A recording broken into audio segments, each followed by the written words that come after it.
A lot of this isn't going to make sense to you, and I'm sorry about that.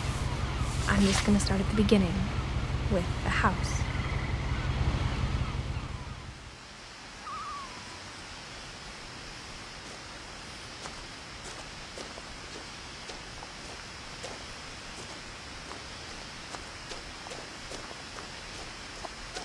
I lived here until I was 11, but I wasn't allowed inside half the rooms.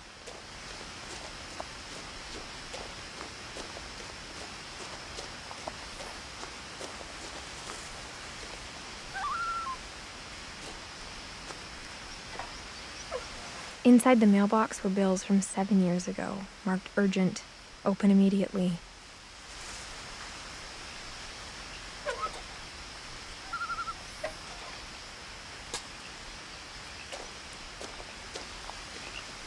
I hadn't been back since my brother Lewis's funeral.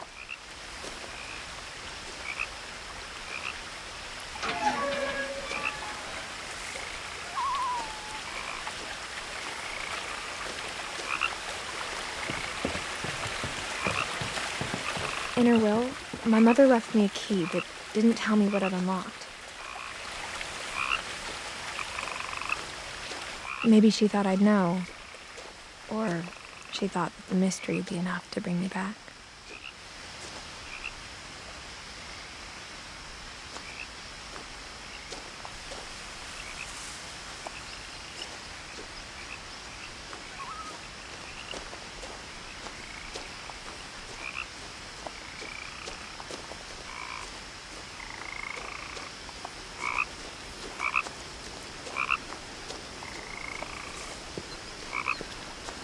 The truth is, even after I inherited the house, I never thought I'd come back to it. But now I had questions about my family that only the house knew the answers to.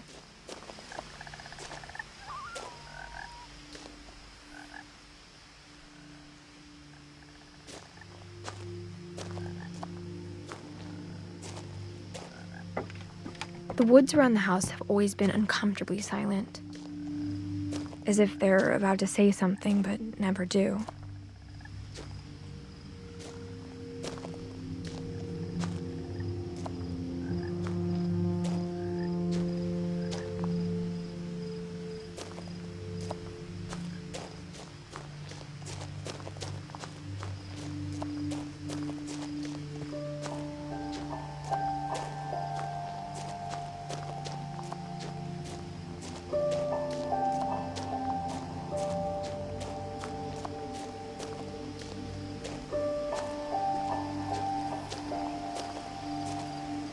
The house was exactly like I remembered it, the way I'd been dreaming about it.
As a child, the house made me uncomfortable in a way I couldn't put into words.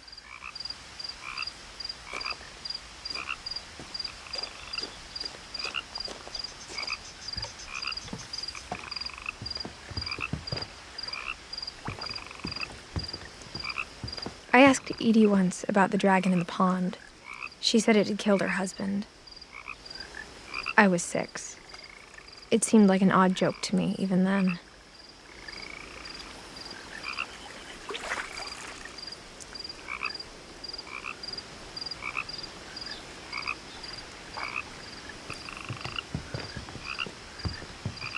Now, as a 17-year-old, I knew exactly what those words were.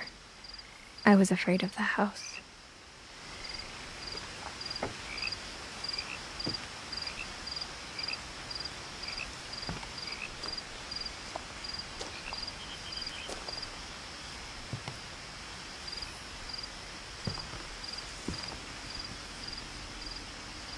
I hoped the key might unlock the front door. It didn't.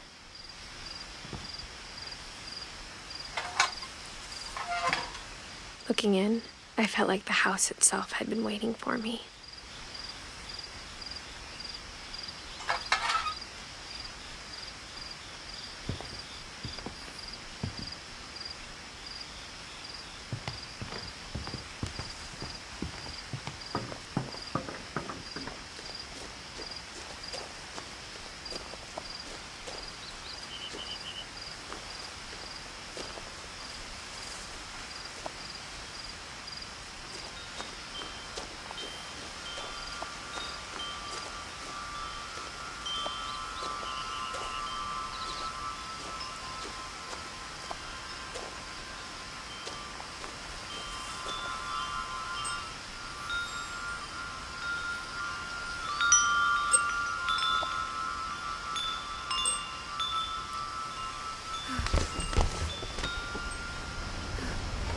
Crawling through the doggy door used to be a lot easier when I was 11.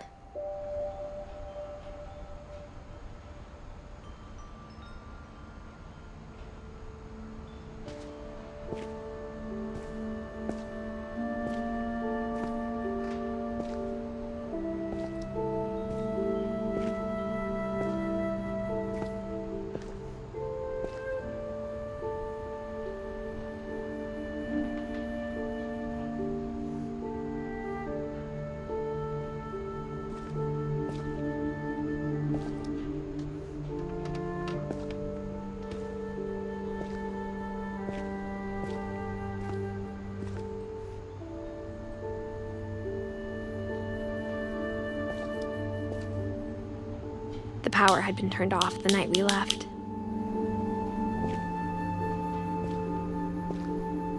For the first time in years,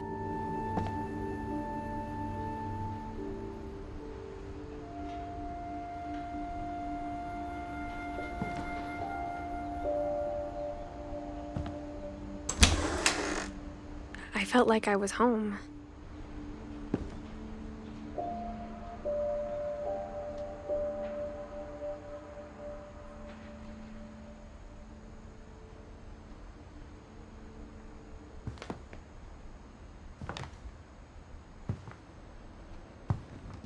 But instead of a family, there were just memories of one.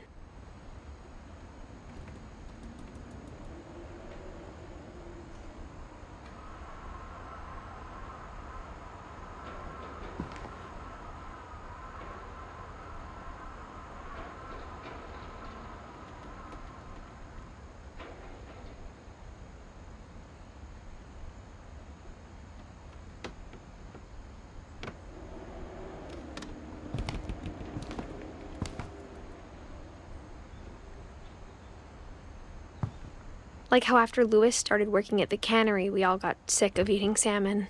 Except our cat, Molly.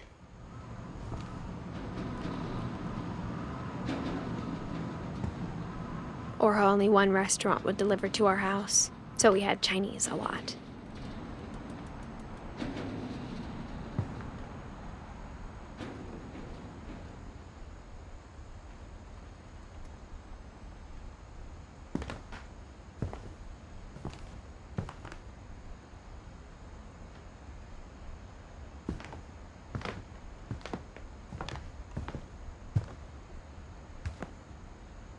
The table was still a wreck from the night we left.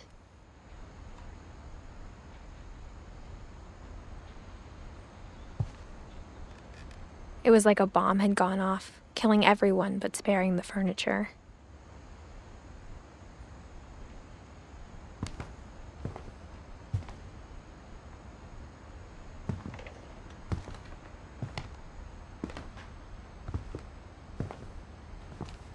My mom was the only one of us who could imagine Great-Grandma Edie living in a nursing home.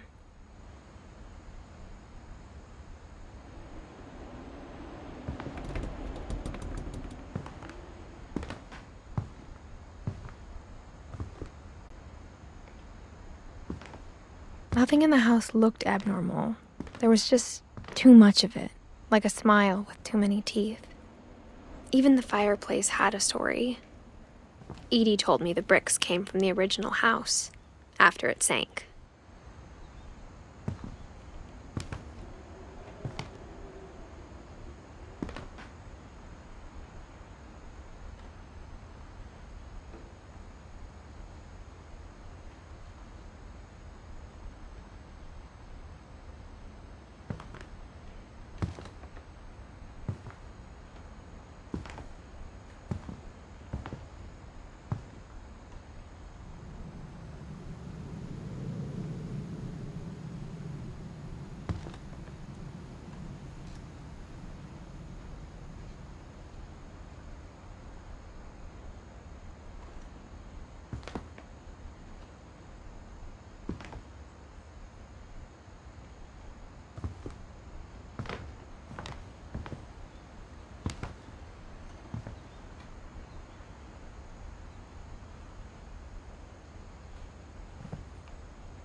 Great-Grandpa Sven built a music box for Barbara, along with the rest of the house.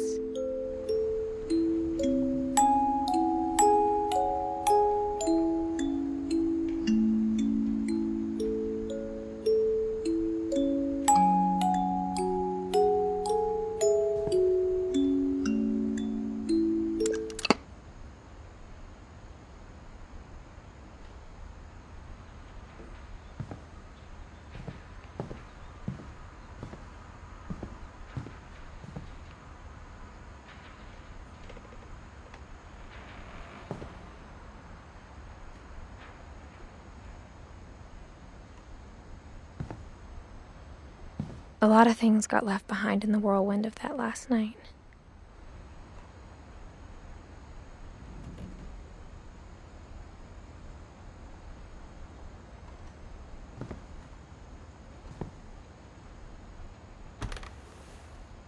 Edie told me once that every Finch who ever lived is buried somewhere in the library.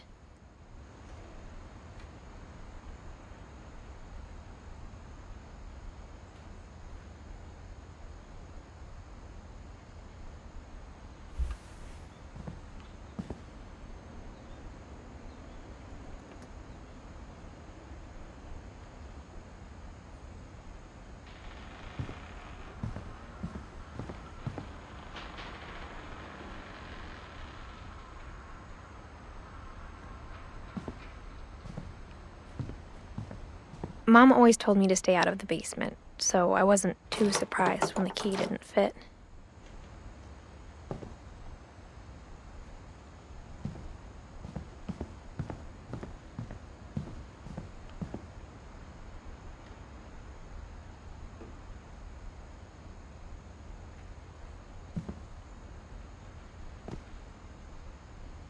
After Milton disappeared, Mom sealed up all the bedrooms. Then Edie retaliated and drilled peepholes.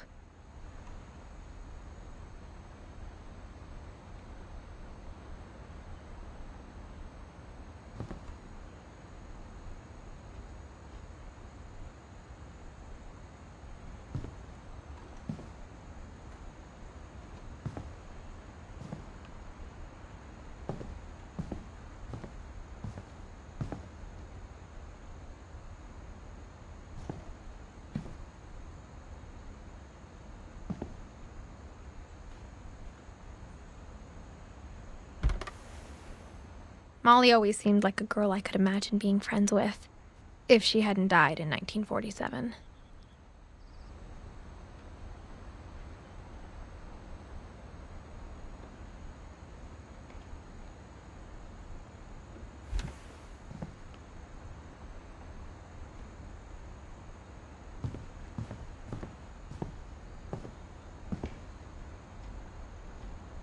I spent a lot of time playing in Great Uncle Walter's room.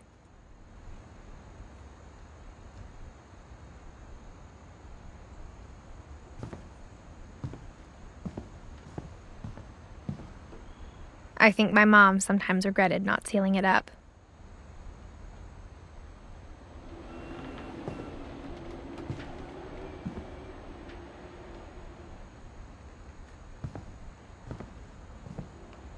Lewis told me there were secret passages, but I never believed him.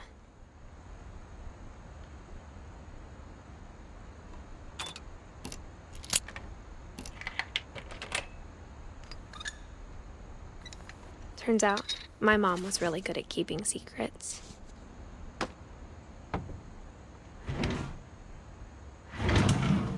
Now it was time to find out what my mom had been afraid of.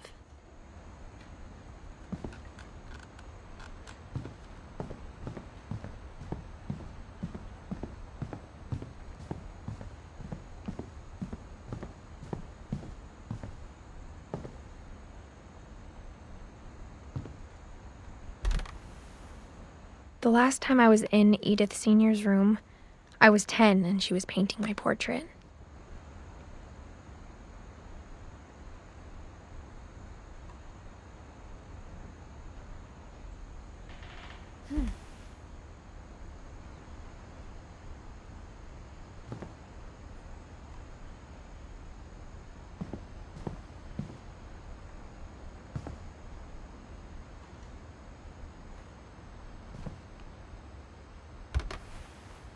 My Grandpa Sam spent 7 years sharing a room with his dead brother, Calvin.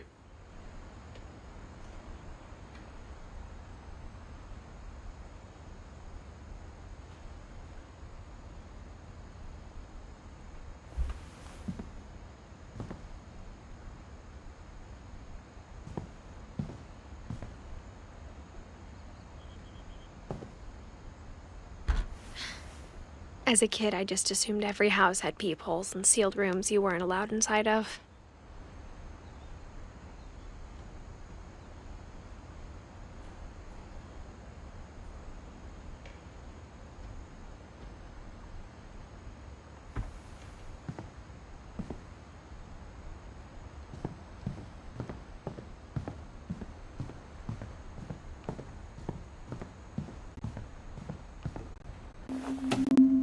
Well, it was clear my brother Milton had been here before me.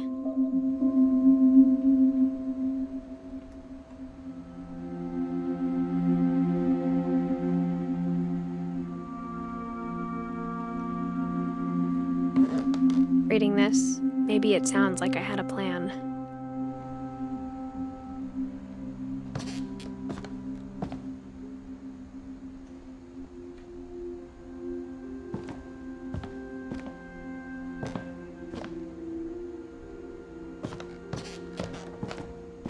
But I had no idea what was behind that door.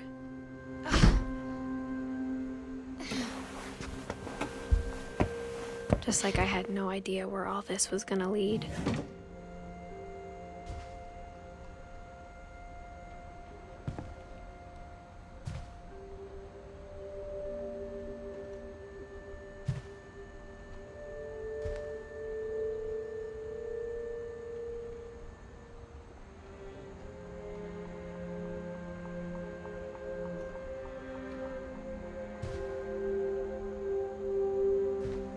I grew up looking at Molly's room through the peephole.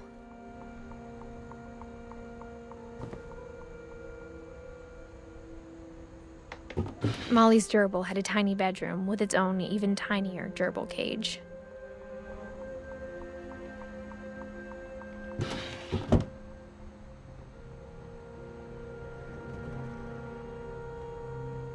Being inside for the first time, I felt like I'd stepped behind a painting.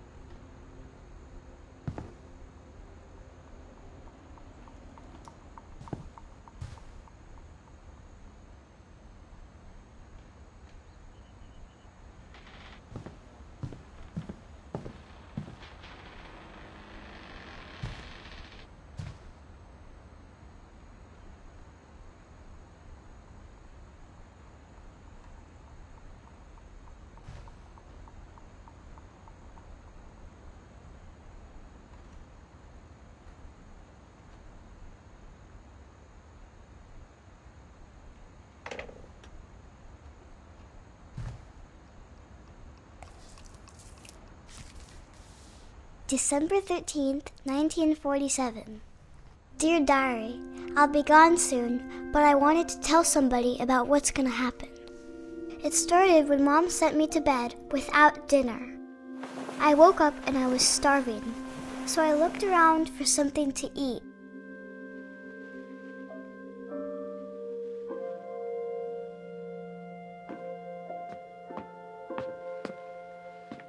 The gerbil food was dry, but I didn't mind it.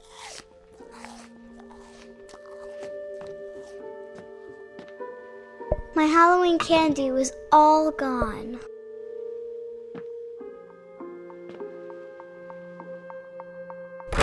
Mom, can I come out now? Sweetheart, it's late. Go to sleep.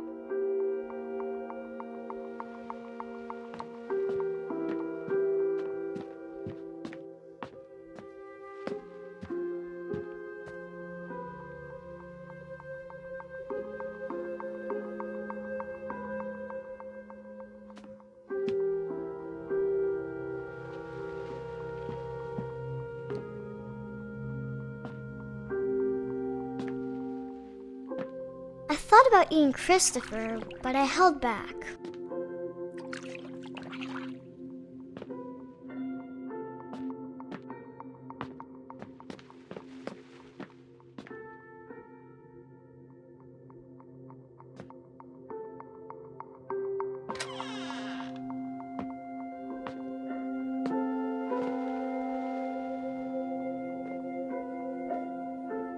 I kept eating and eating.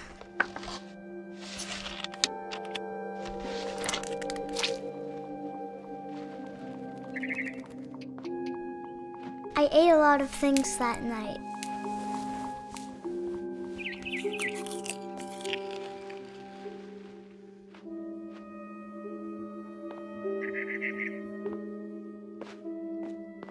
Then I heard chirping outside my window. It was a barn swallow going back to her nest. I reached out for her.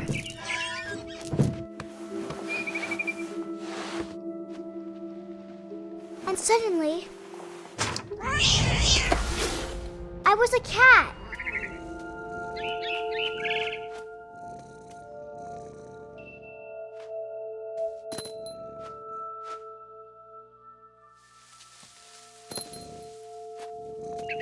I tried to be quiet, but the bird was really scared.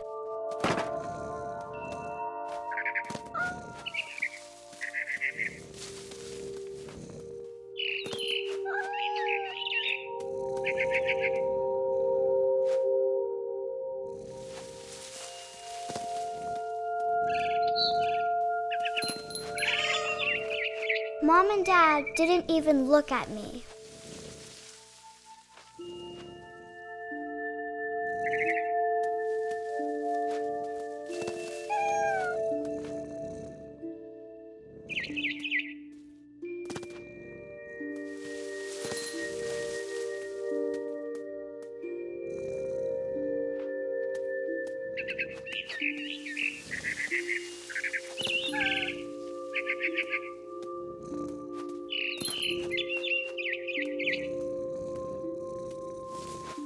I jumped and I almost got her.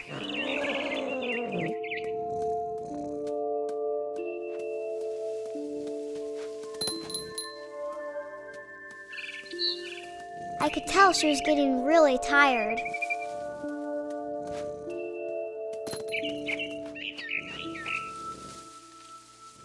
Now I was up in the big tree. I promised Dad I wouldn't climb it anymore. All I cared about was eating that mama bird.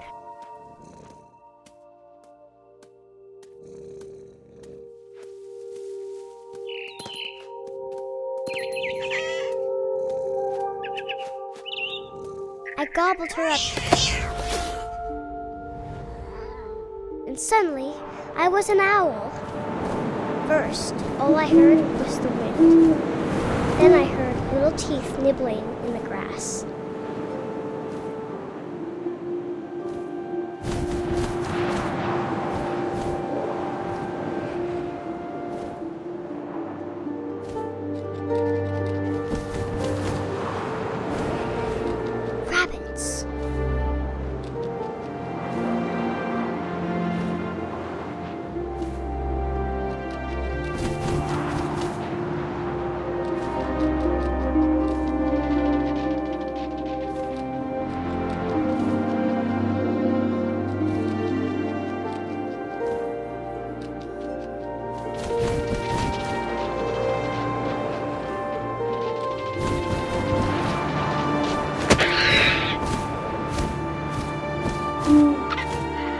imagined his face looking up and seeing mine through my talons. I swallowed him up, and I didn't chew one bit. Then I flew off to find something bigger.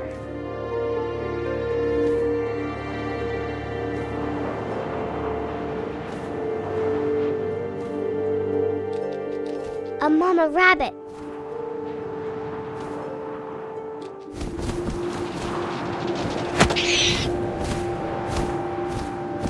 She was almost too big to carry. I started choking, but I couldn't stop eating. And suddenly, I was a shark.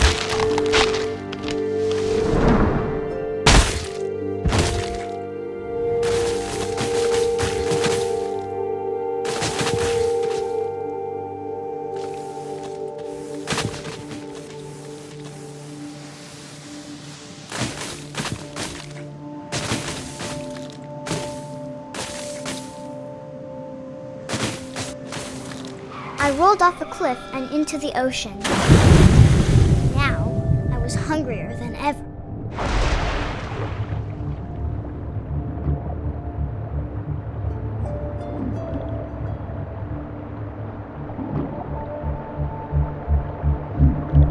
I wanted fat, juicy seals.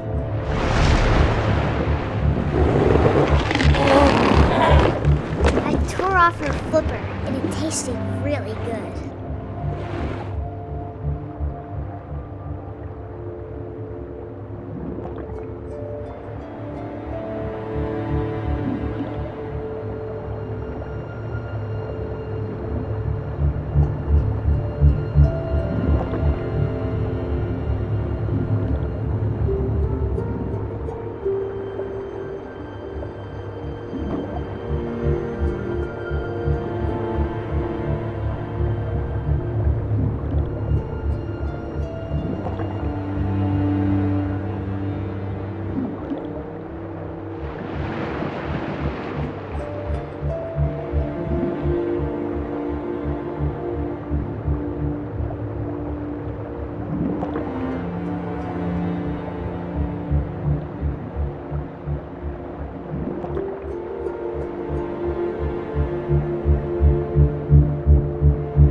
Grabbed on tight. When I was so hungry, I jumped out of the water. When I opened my eyes, everything had changed.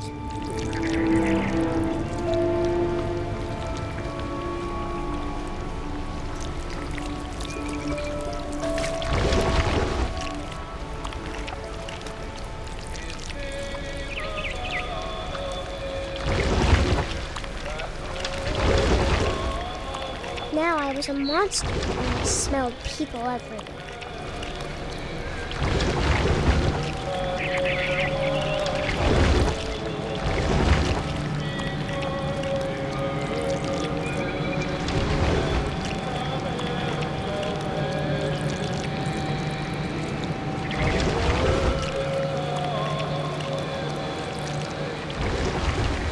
I was big, but I moved real quiet.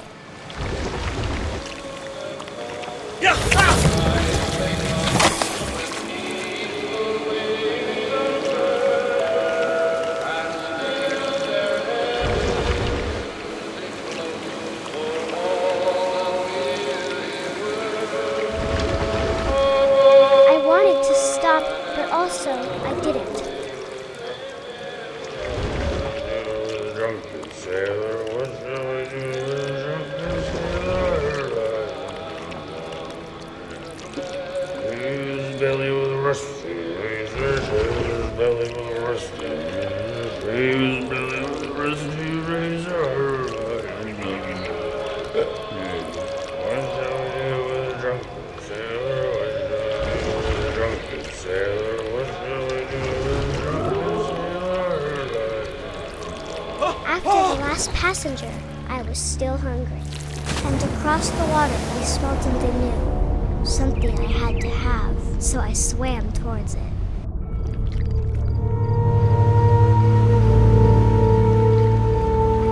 I slithered onto the sand, and the good smell went into an old pipe.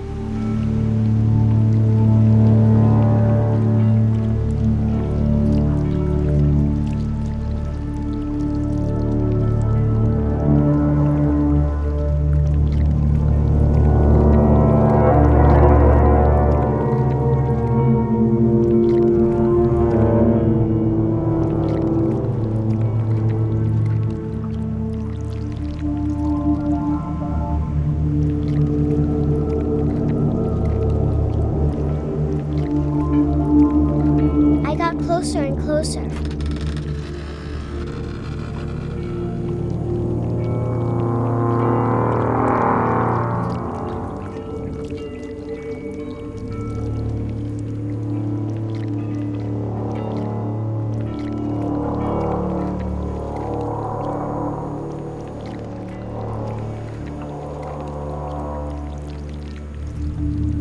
All of my stomach started growling.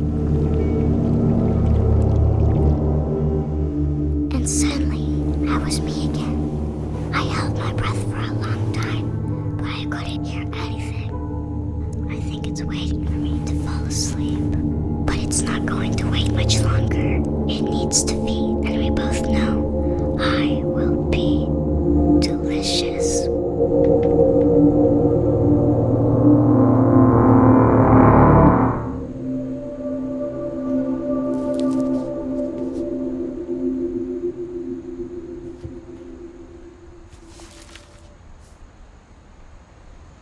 I'm not sure if I believed all of that, but I'm sure Edie would have.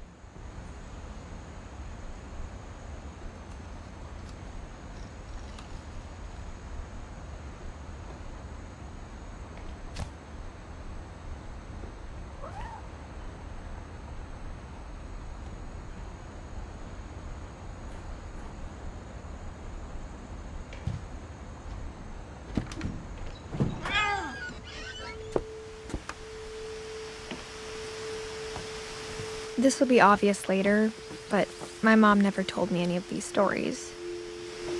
Edie would have, but Mom didn't like bringing up the past.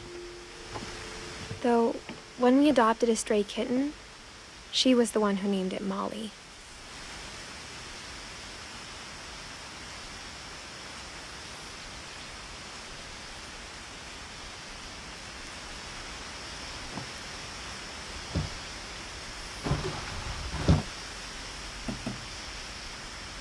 I spent a lot of time in Great-Grandma Edie's room.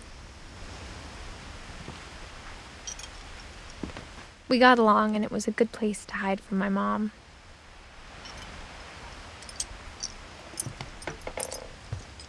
Louis died a week before we left, but Edie had already started to memorialize him.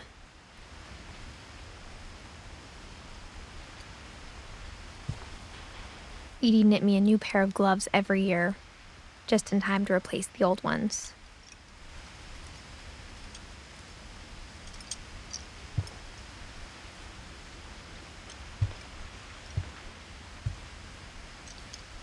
Edie gave a big interview about a mole man living under the Finch house. My mom was furious.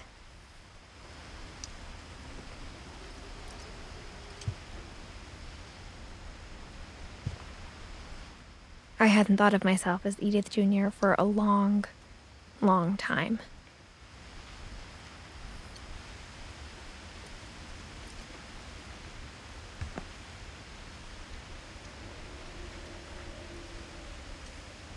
One summer, they evacuated the island, but Edie refused to go. For a few weeks, she was a celebrity.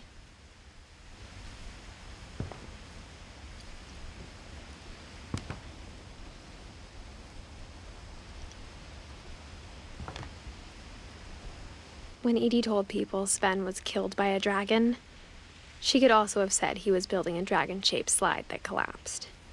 She could have, but she didn't.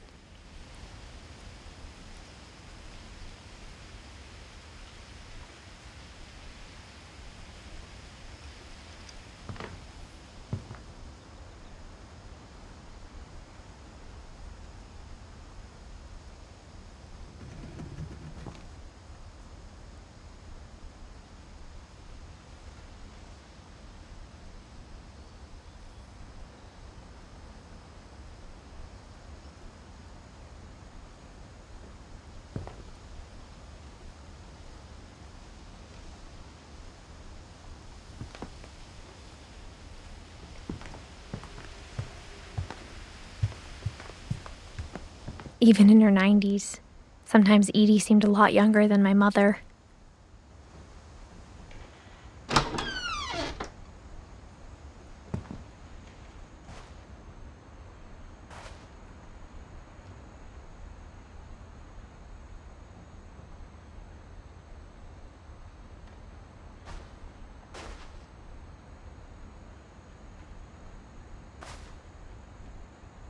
The only trace Grandpa Sam's first wife, Kay, left on the house was the pink bathroom. It was a pretty big trace.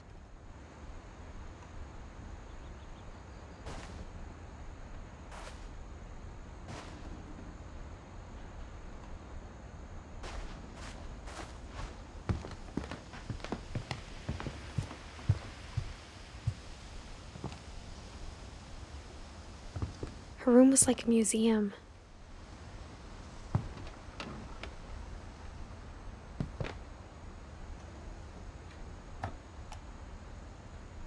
For 500 years, the Finches have been famous throughout Norway for their fortune and misfortune.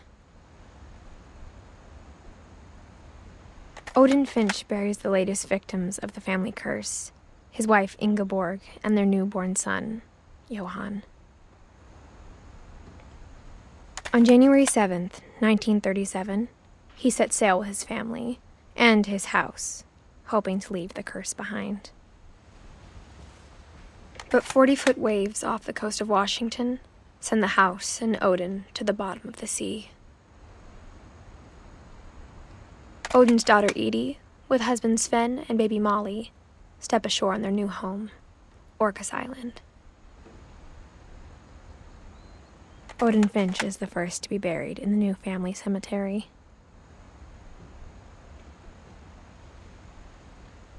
His daughter Edie is already dreaming of a new Finch house.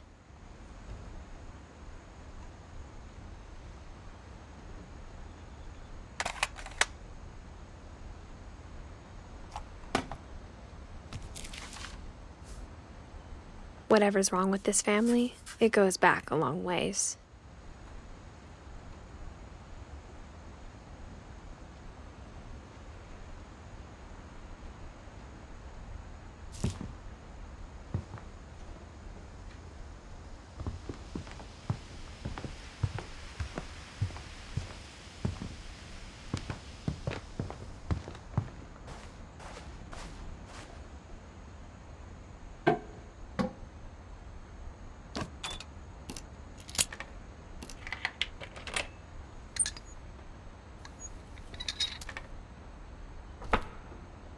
There's a secret in this bathroom. It's in the last place you would look. It isn't in the cupboard. It's hidden in this book.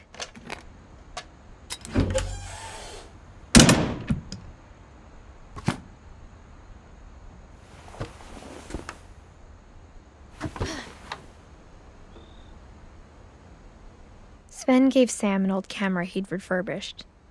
He never put it down.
I knew Grandpa Sam had a twin.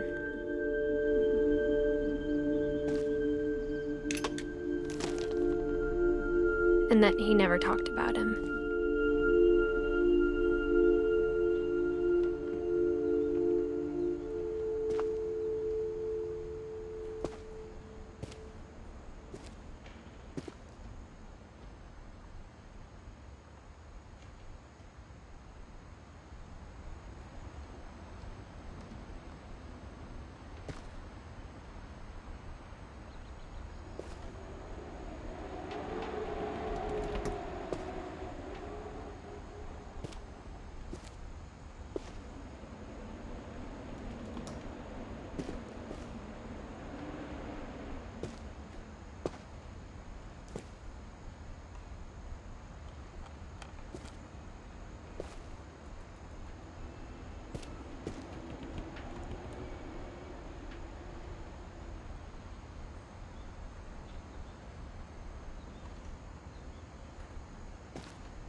I guess my grandpa didn't like history any more than my mom did.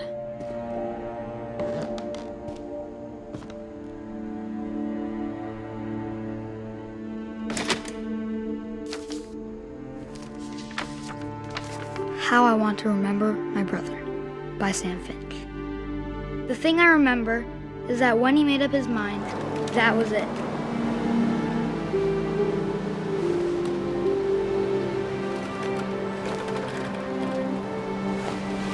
My brother said he'd die before he ate another mushroom, and he did. At Barbara's funeral, we swore we'd never be afraid again, and he wasn't. I think Calvin always wanted to fly.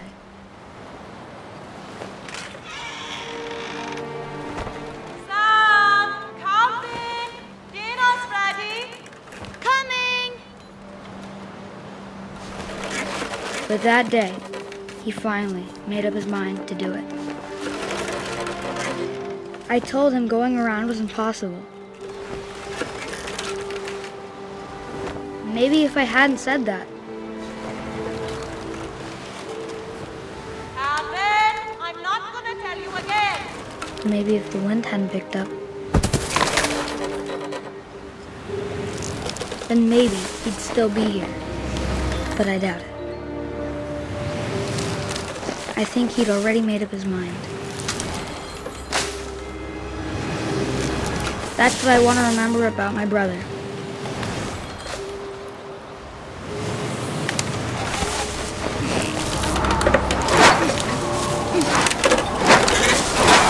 The day he made up his mind to fly. And he did.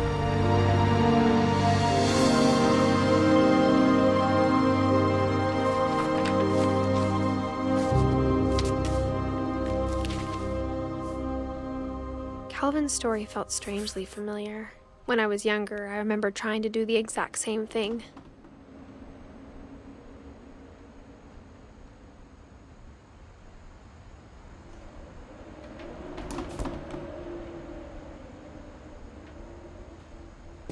After the funeral, Edie roped off Calvin's half of the room.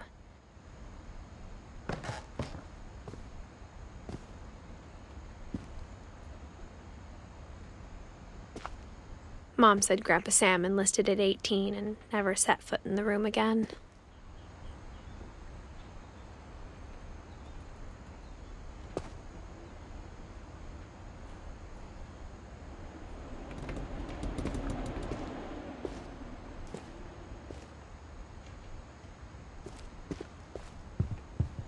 The passages were a pretty tight fit. They'd obviously been built for smaller hands and bellies.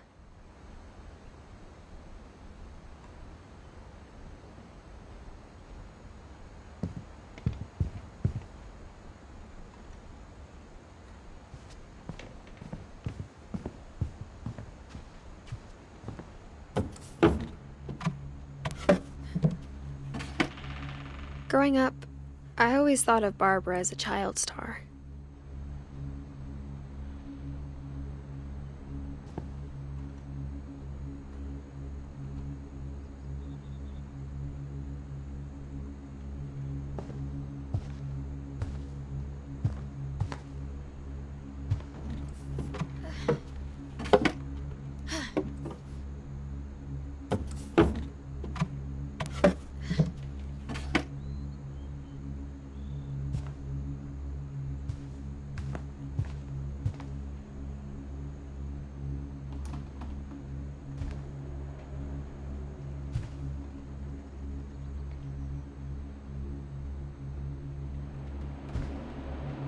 I never thought about how hard it must have been for her afterwards.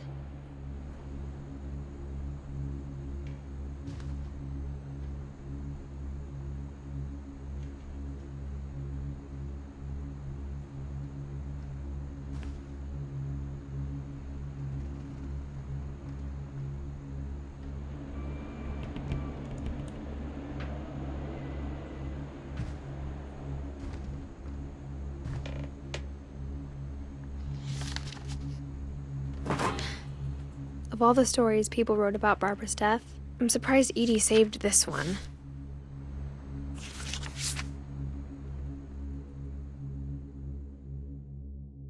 Old Jack here with another ghastly tale inspired by America's most unfortunate family.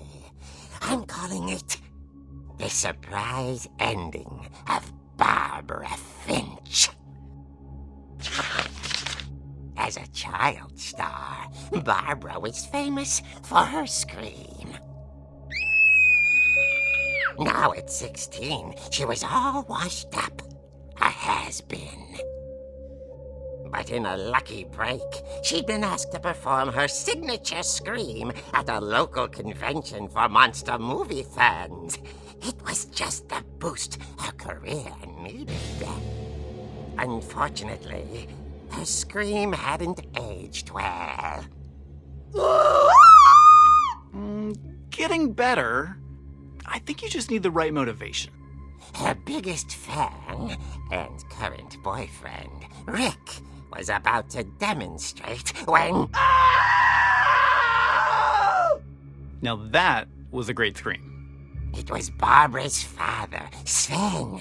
He'd slipped into a table saw and had to be rushed to the emergency room. So Barbara got stuck babysitting her youngest brother, Walter. Her convention comeback was canceled.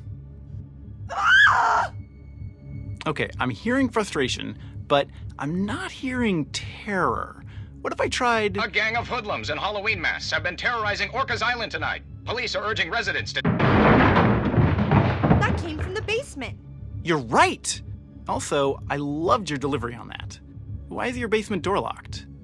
Because my dad likes making puzzles and secret passages. There's a key hidden in the music box. The secret is to keep winding and winding until finally the key pops out. Thanks, babe. I'll be back in a sec. 20 minutes later, Rick hadn't returned. So Barbara went to look for him, right on cue. She reached for the music box. And as she wound the key, she listened for Rick, but the house was silent.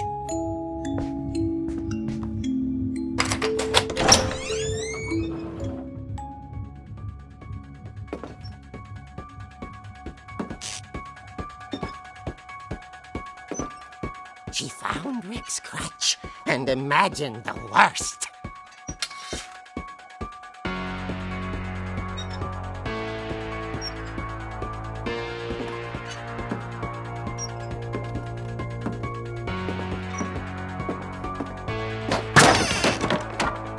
The gang's leader is the infamous Hookman killer, Dr. Carl Hamill, who impaled and then ate his family 10 years ago tonight.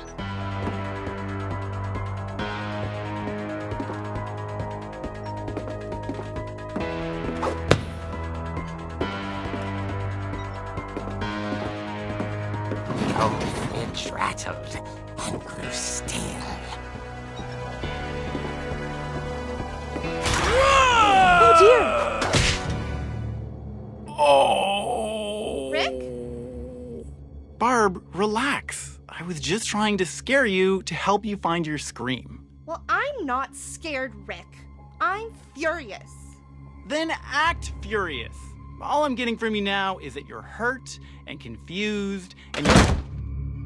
She threw him out, but she kept a little something to remember him by. Barb, have you seen my other crutch? And she was still holding it when she fell asleep watching the late picture show. Hours later... Barbara! Walter, what's going on up there? Ah! Okay, I'm coming up, but if this is a trick, you're dead, Walter.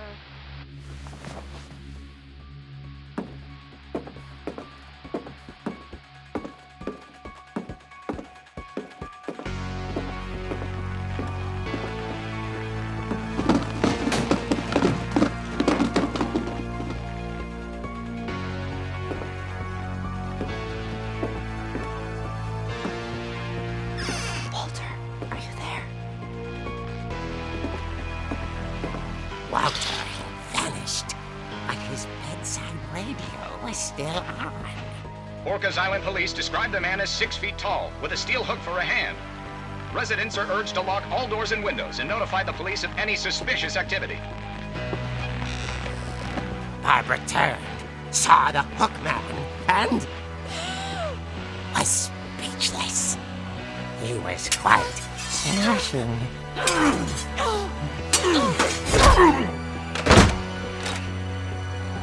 And he was. He couldn't get enough of Barbara. Okay, Barbara, there's gotta be another way out of here. That night, she played her part beautifully.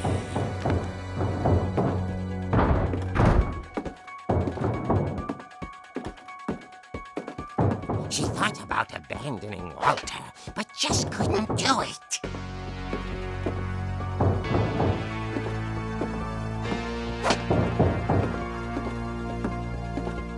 Molly's door hadn't been opened in years. The hinges groaned.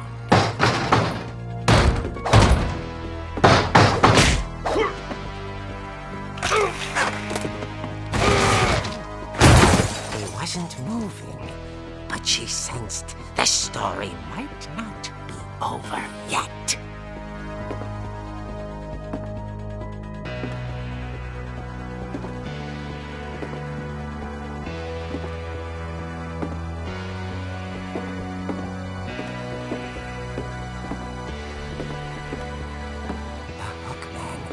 Vanished. She listened for his breathing, but all she heard was...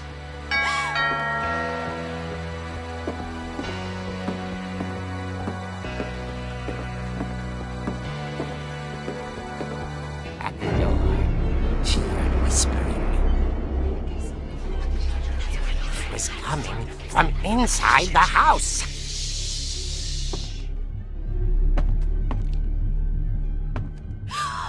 Oh dear. The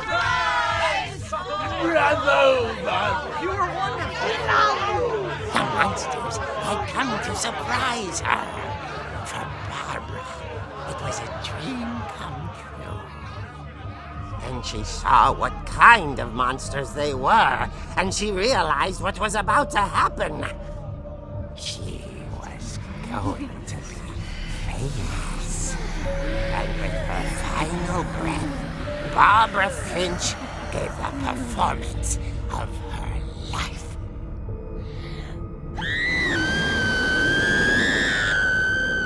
I wasn't there myself, but I hear Barbara was magnificent. Poor girl. She had a taste for stardom. But unfortunately, so did her fans. Of course, the police blamed it all on poor Rick, who disappeared the same night. And little Walter, hiding under his bed the whole time. He took it all pretty hard, but that's another story.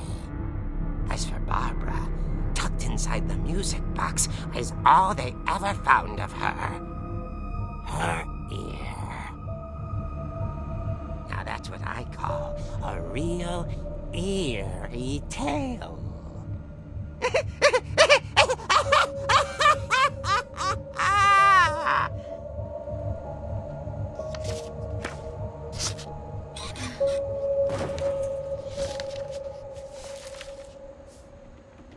Edie told me all Barbara wanted was to be remembered.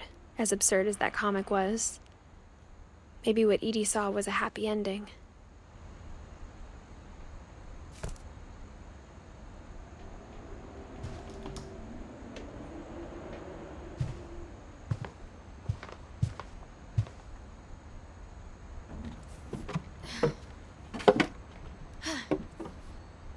I guess now I know why Mom didn't like me playing with the music box.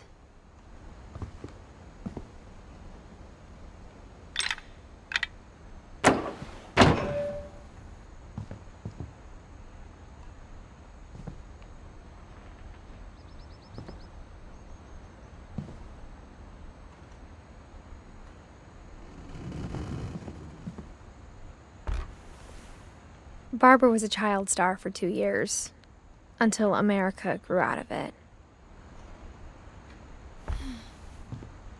Edie's father, Odin, built the original house.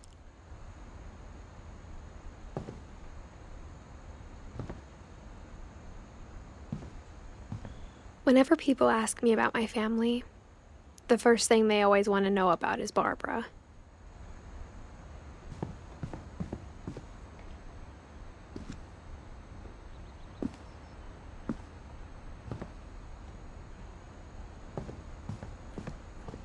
Mom must have locked the third-floor stairs on the night we left.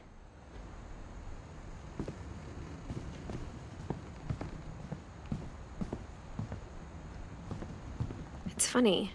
All those times I played with the music box and never found the basement key.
Mom said the basement was off limits, unless I wanted another tetanus shot.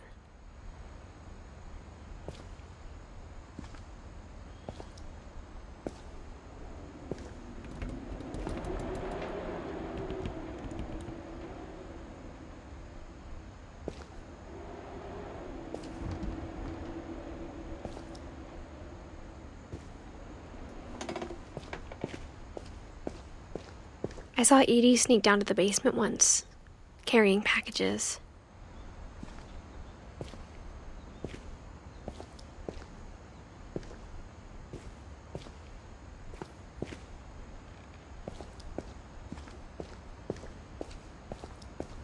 I thought maybe she was hiding presents. It turned out she was hiding a lot more than that.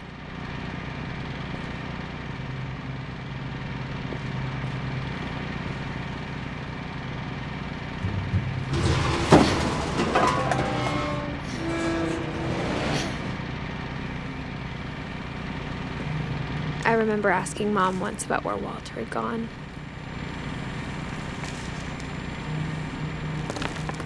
She said after Barbara died, he got as far away as he could.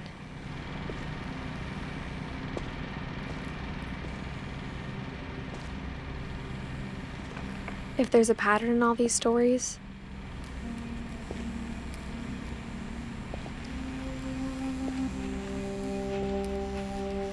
I think it's that none of us has gotten very far.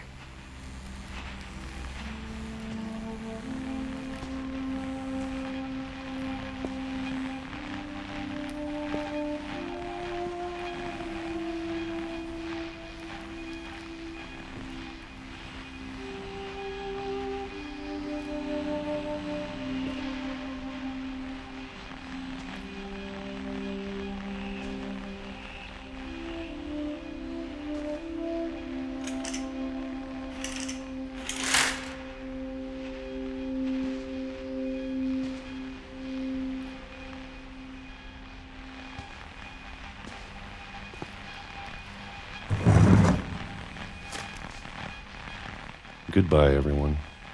I can't believe I've been down here for 30 years. On that first day, after the shaking started, I didn't think I'd survive a week.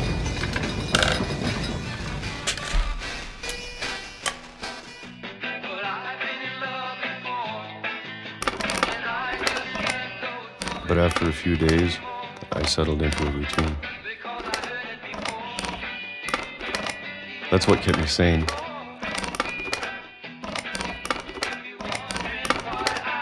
Having a schedule, living for today. I always expected to be dead tomorrow. But if you wait long enough, you get used to anything.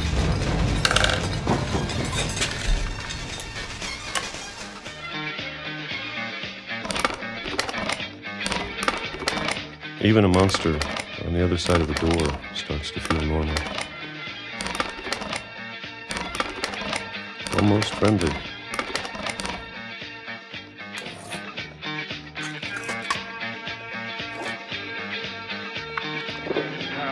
And then one day, everything just stopped. Whatever that thing was, it was gone. Maybe it got tired of waiting. Or maybe I just got tired of being afraid.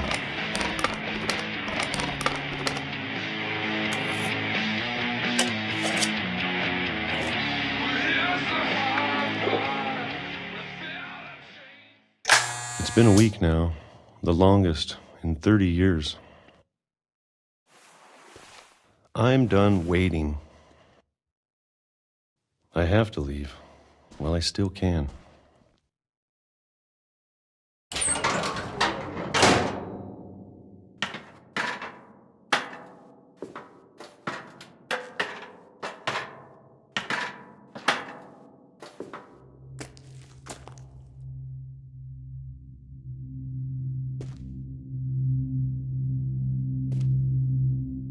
I know it's out there somewhere.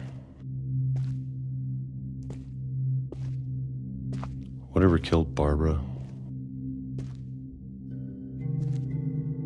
and Molly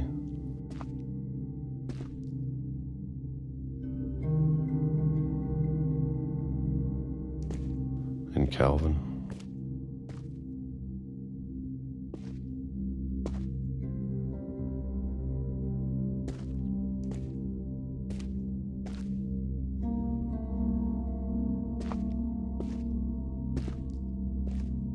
Maybe this is all a mistake. But I need to stop living the same day, even if it kills me.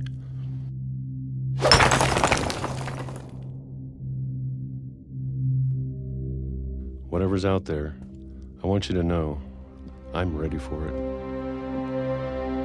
I'm going to appreciate all of it, especially the food. I don't mind if I only have a year left, or a month, or a single week. I'd be happy with one new day. I can already imagine the sun on my face.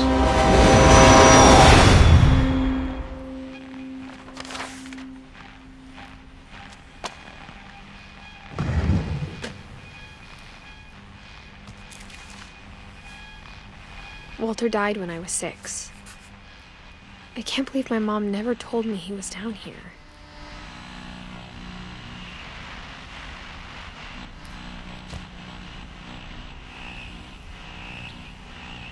I'm sure my mom was trying to protect me.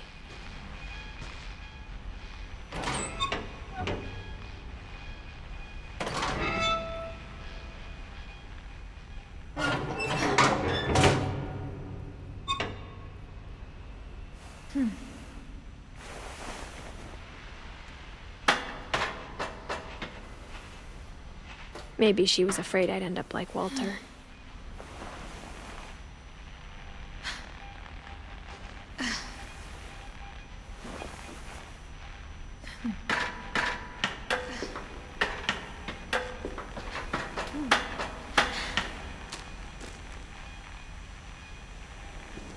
But if she never told me about an uncle under the house,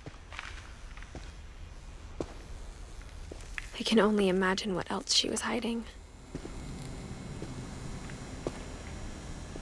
I don't want to make the same mistakes she made.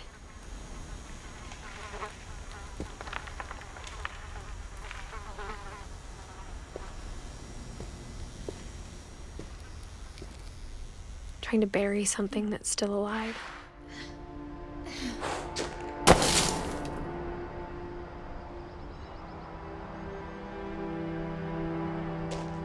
Now that there's only one of us left, or maybe two,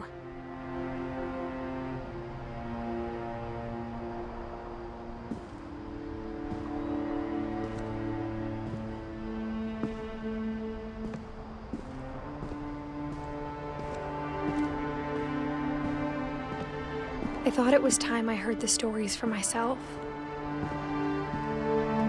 and found out what happened to everyone else. But now I'm worried the stories themselves might be the problem. Maybe we believed so much in a family curse, we made it real.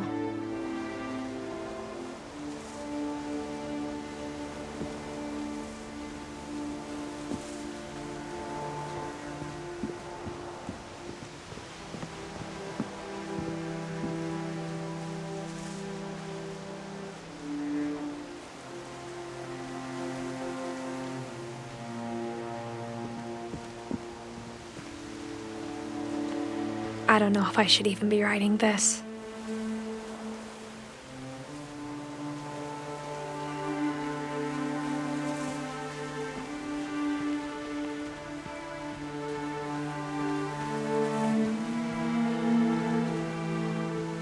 Maybe it'd be better if all this just died with me.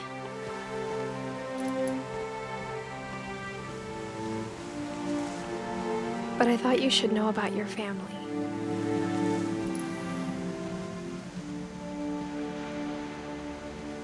And the history you're a part of.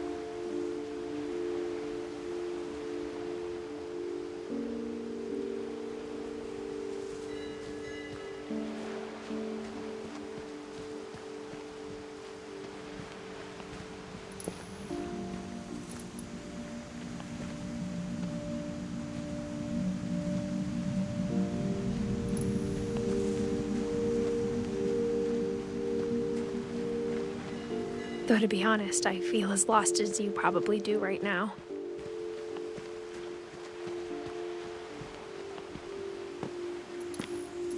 I think the people in these stories believed them, for what that's worth.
you look at the house, that history of imagination and stubbornness and madness,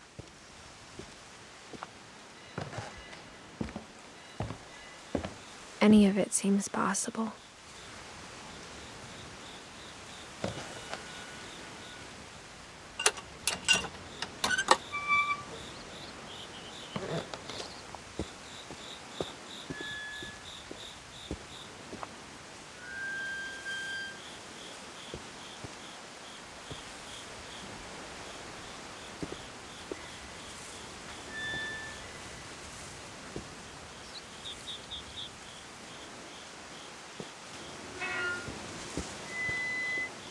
I think we've been surrounded by death for so long, we've just gotten used to it.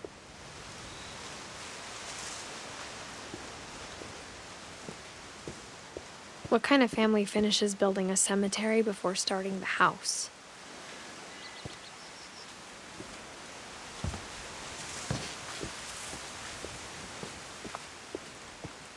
It's embarrassing for me to admit this, but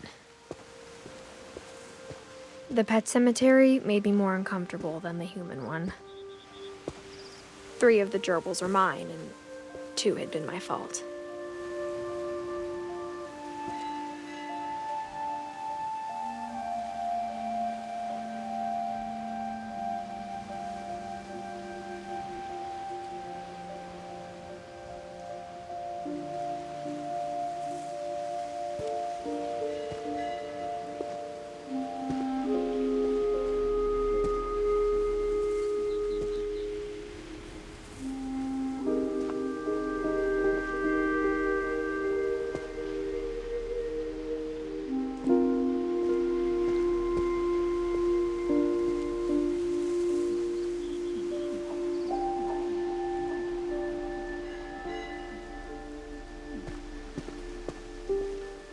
Sven built the house, but it was Edie who designed the cemetery.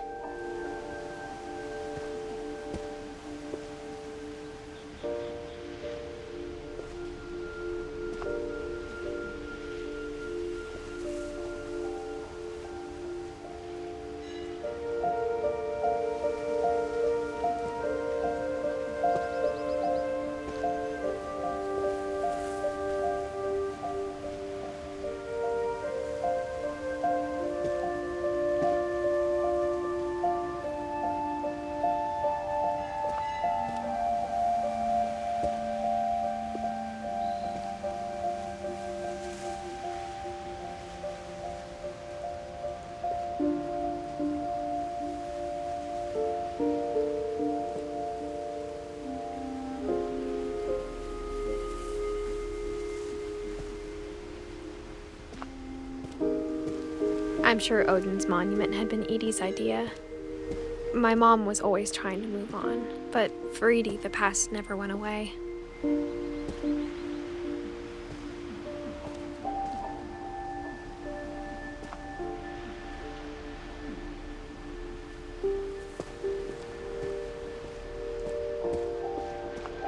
She could see it poking out of the water at low tide.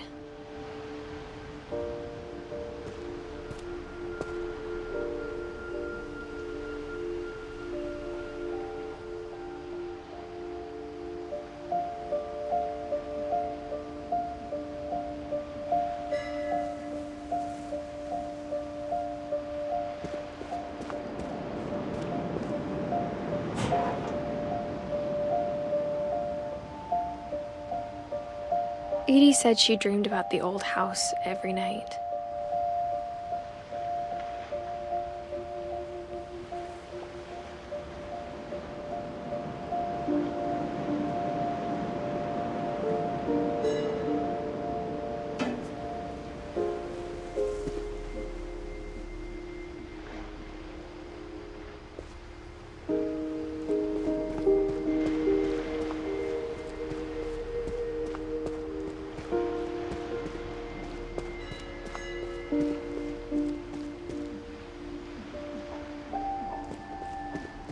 Edie's side was always easier for me to understand.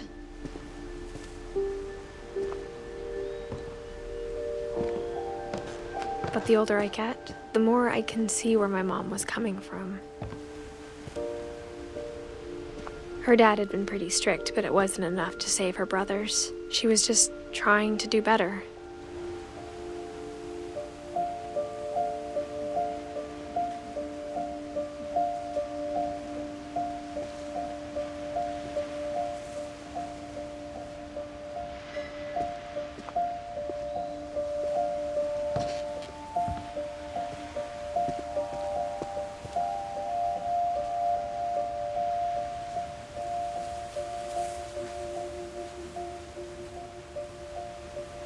She lost 2 of her brothers, just like I did. I get why she tried so hard to protect us.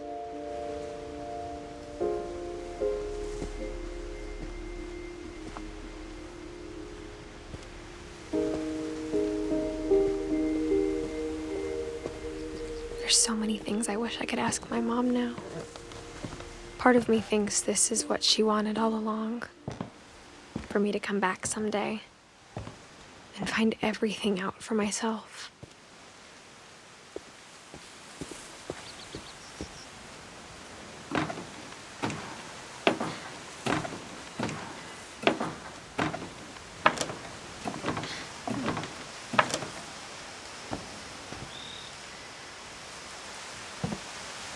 But looking back on it now,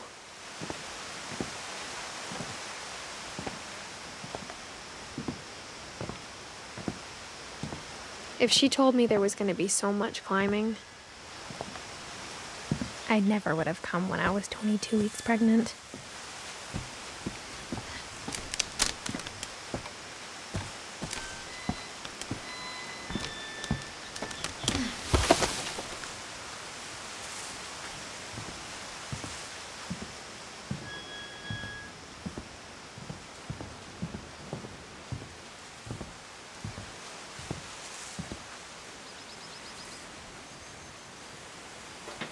I never met Grandpa Sam, but I think he and my mom had a lot in common.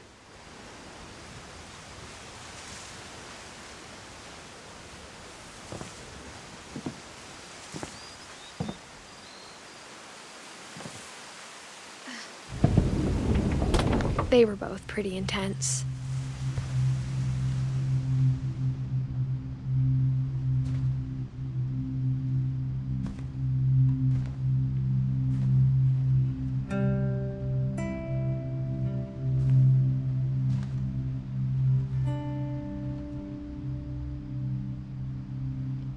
Sam spent his life shooting photos, but Mom said he got nervous being in front of the camera.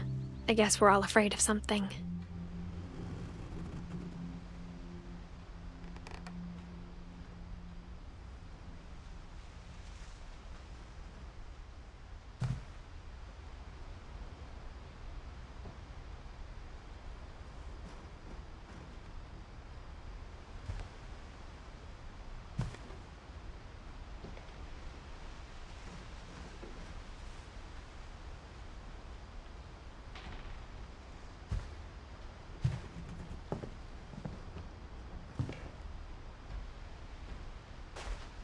Instead of hiding from death, Sam seemed to go out of his way to meet it.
Dawn, I promise, you'll never forget this weekend.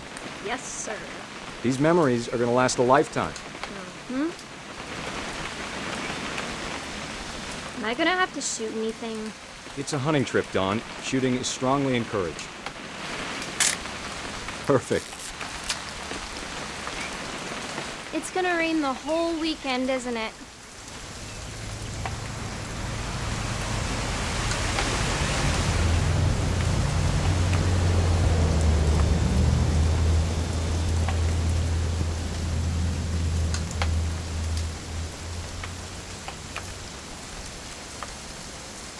I will never forget this weekend, Dad. That's the spirit. Okay, got it. I'm gonna take some pictures, okay? Just be careful. That camera's older than you are.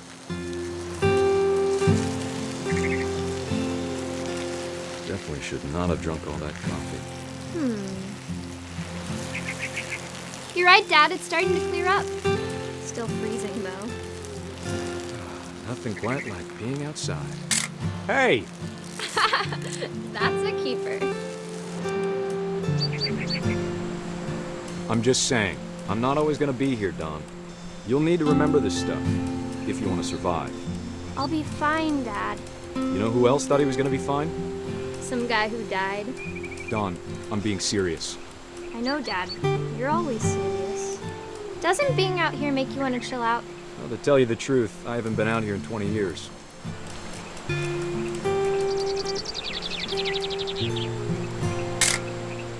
Dawn, don't you think you could find something more interesting to photograph?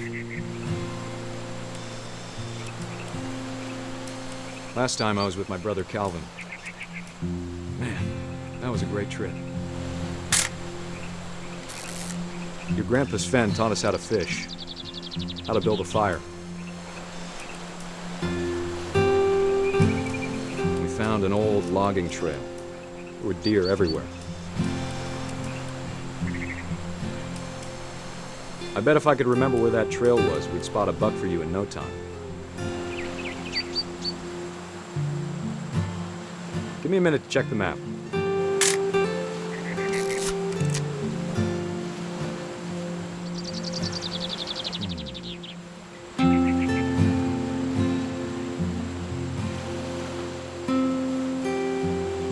Let's see.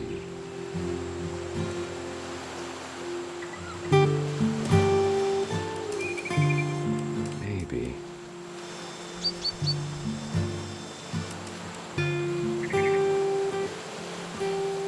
Or was it?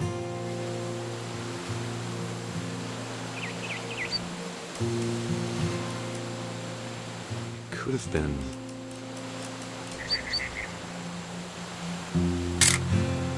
You don't need to waste any more film on me, kiddo.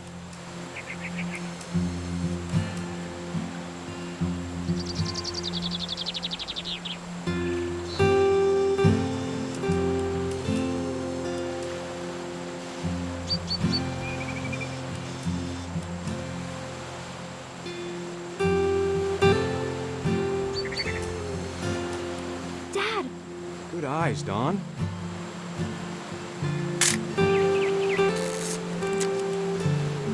Before you take the shot, let me get a picture of you. Dad, I... Just breathe. Turn off your imagination. Focus on your target.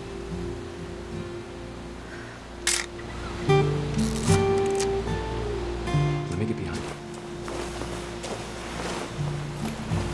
Do I have to do this? Dawn, you don't have to do anything. But if you want to survive, you'll need to be strong. Great shot, Dawn!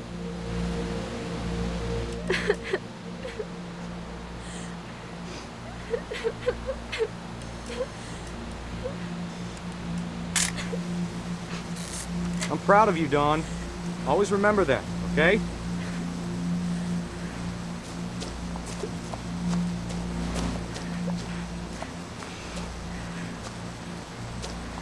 Sorry, Dawn. Just gotta reset the timer.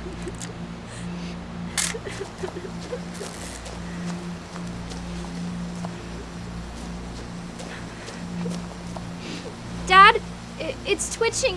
I think That's it's totally so... normal, Dawn. Just focus on the camera. Try not to think about— Dad!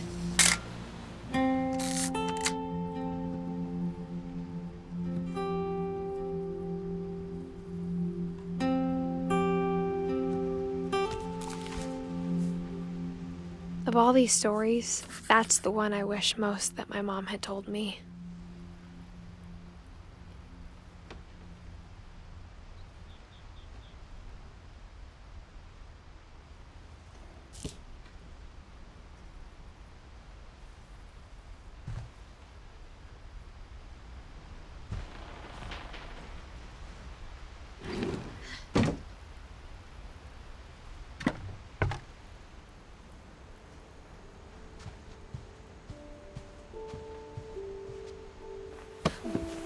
After Sam died, my mom and Edie got really close. They'd both lost a lot.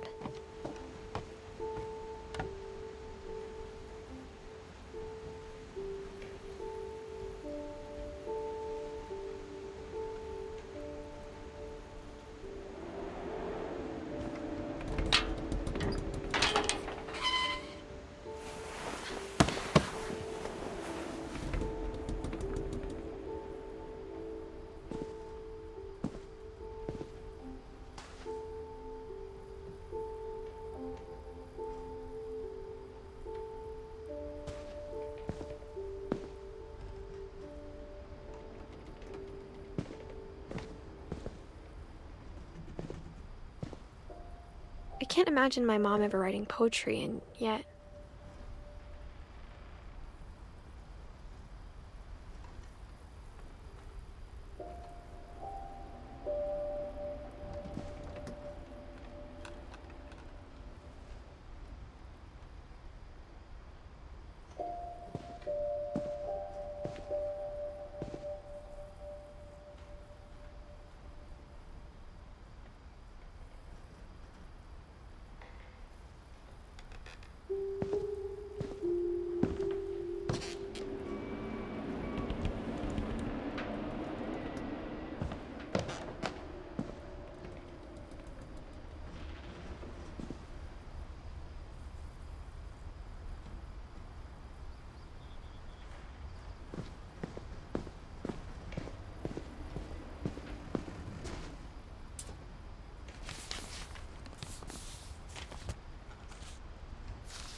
Dear Kay, do you remember the way Gregory used to laugh when he thought he was alone? Like something funny was happening, but only he could see it.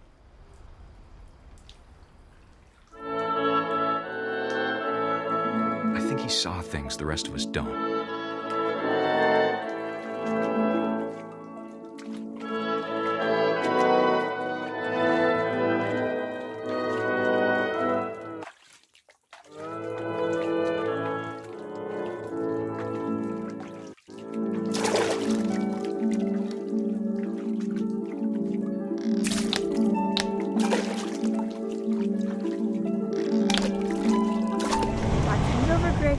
Time to...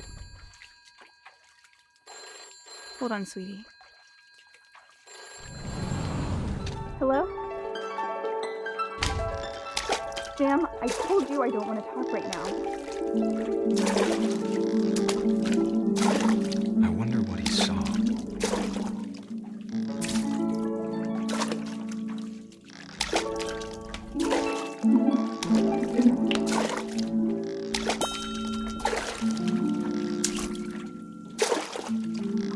What his world was like. It reminded me so much of Calvin. Lost in his imagination. Whatever it was he saw.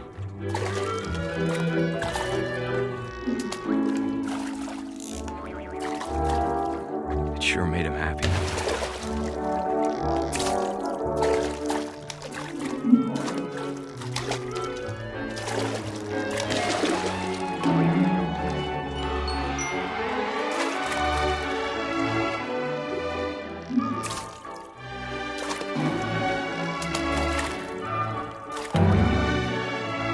Silly it sounds.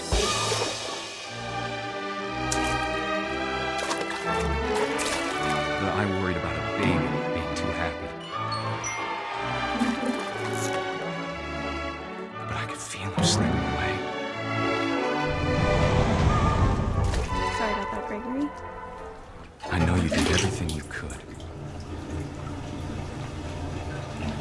maybe if I hadn't called that night. Damn it. Hold on, I don't want Gregory to hear this.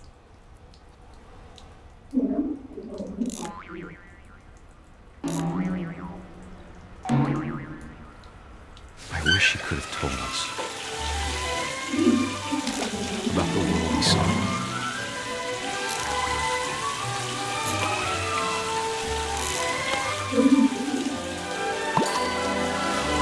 There's so much I don't understand about Gregory, about everything.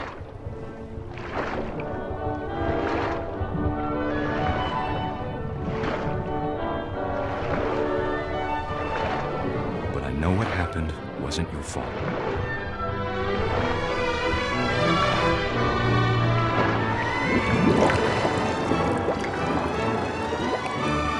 I'm sure he's happy. And he'd want you to be happy too. Good luck, Kay. Love, Sam.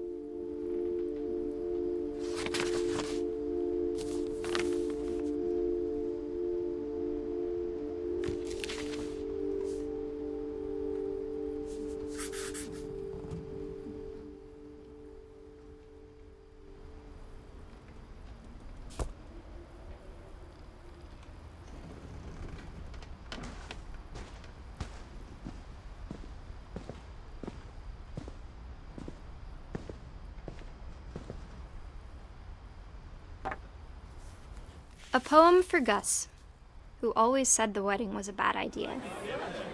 Our father never hit us kids, at least not very hard, before the day my brother said with teenage disregard that he'd be dead before he'd see a wedding in our yard.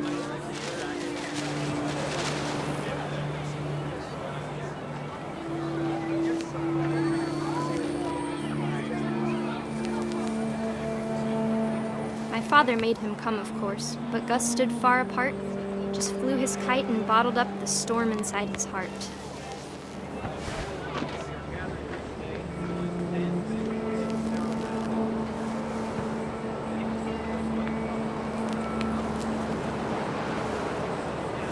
I tried to talk him out of it, but though he'd never met her, "We don't need a stepmom," were the words that I now pronounce you husband and wife.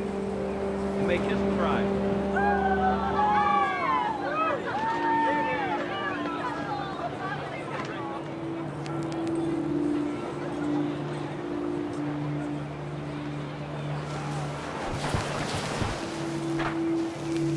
When the time for photos came, Dad ordered him to come here. But Gus declined and as a sign held up his middle finger.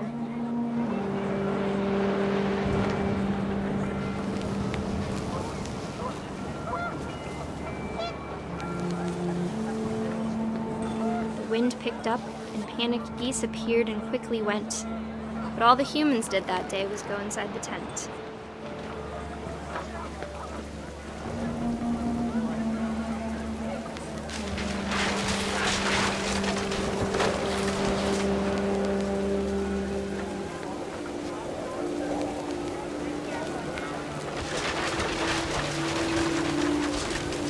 Rain came down in buckets then, but no one seemed afraid that nature might destroy the tent our dad had crudely made.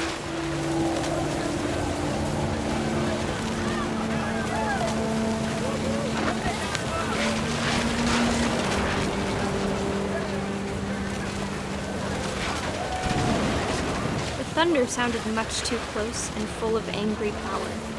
But all my father said to this was, "Make the music louder."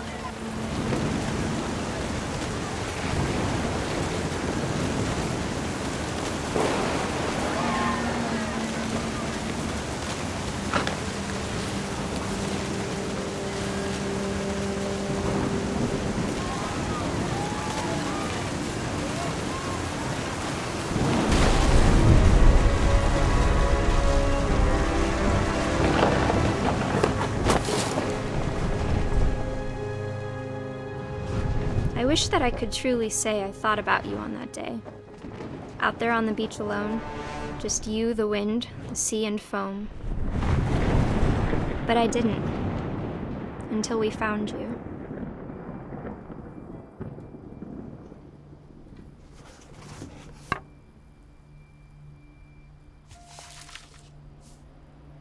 She never talked about him, but Mom told me once if I was a boy, they were going to name me Gus.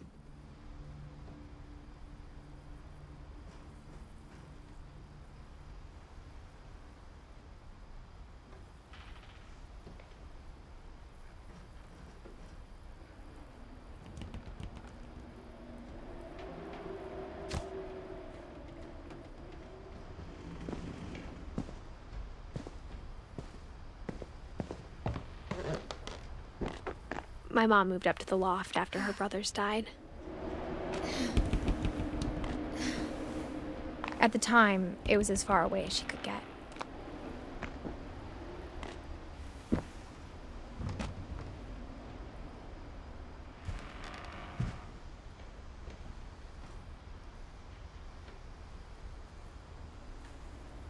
Religion was another thing my mom never talked about, but I think it helped her a lot after her dad died.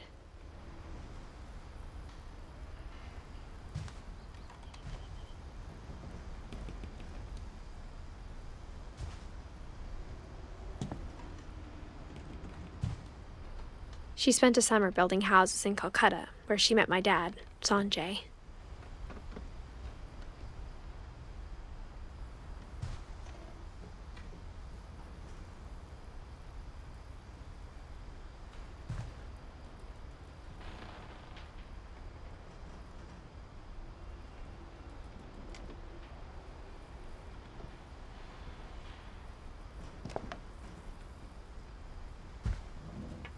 My mom moved to India a week after graduation and got a job teaching English.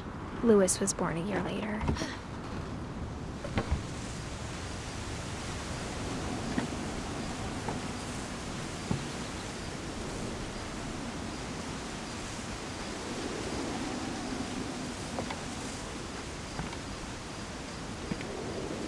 When my dad died, I don't think Mom knew where else to go.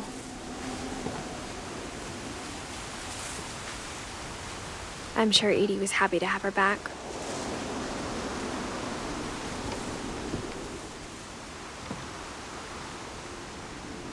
And to see kids in the house again.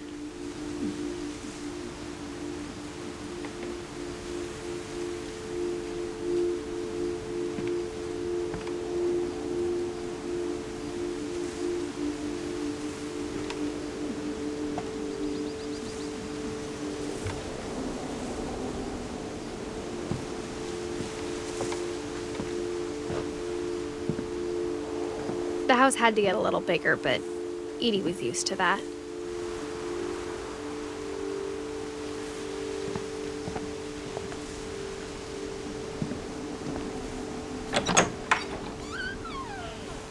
And for a while, things were good, almost normal.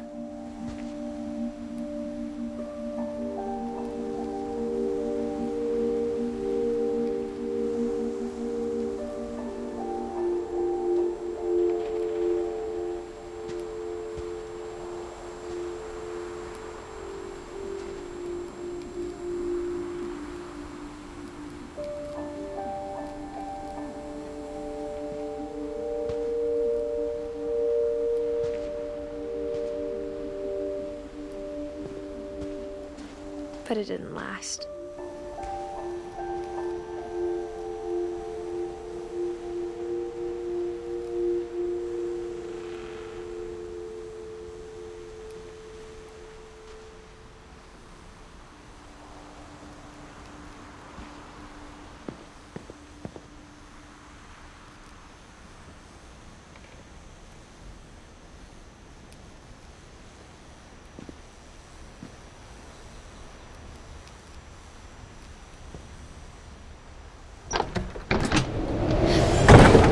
The beginning of the end was Milton's 10th birthday, when Edie gave him a castle.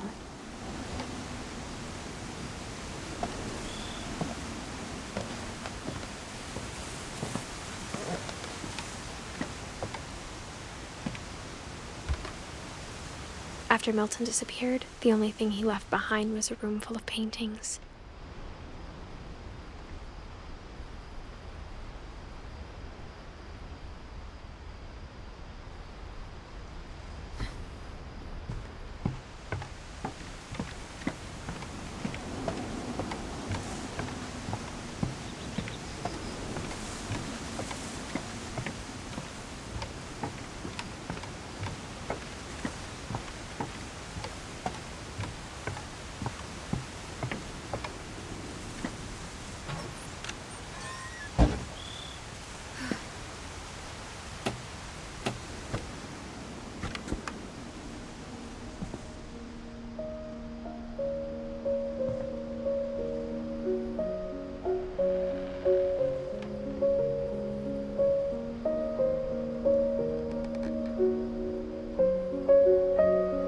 think Edie was happy to finally have another painter in the family.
Milton Finch in The Magic Paintbrush.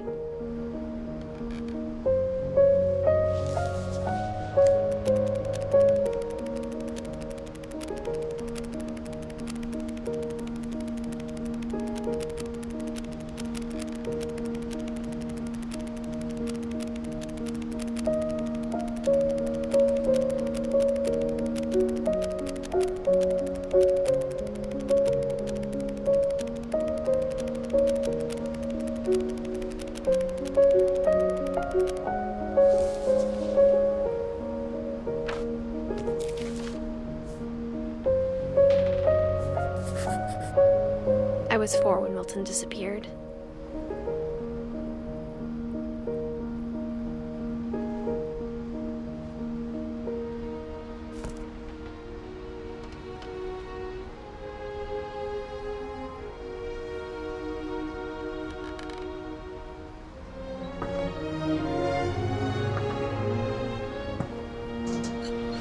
Mom spent months searching for my brother.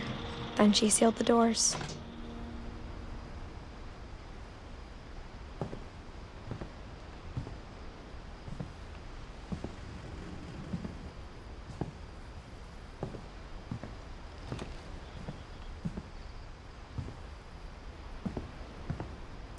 Whatever Milton had found in the house, Mom didn't want it getting out.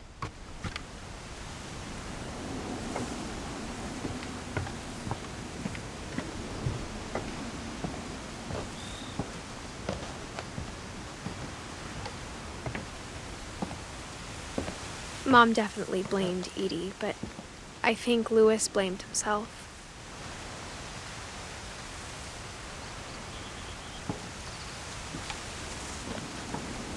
After he graduated, he just spent more and more time in his room, until Mom got him a job at the cannery.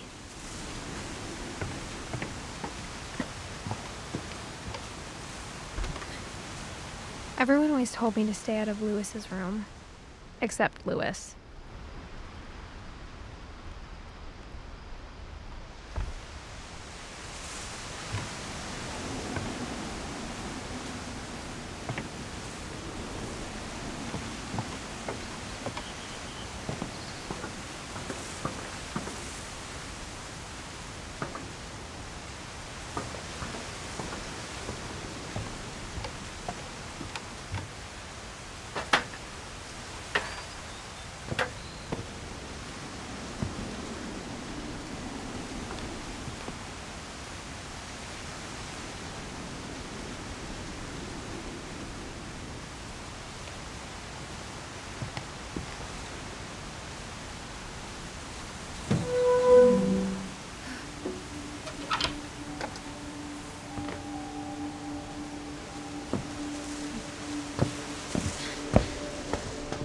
Louis's room smelled very, very familiar.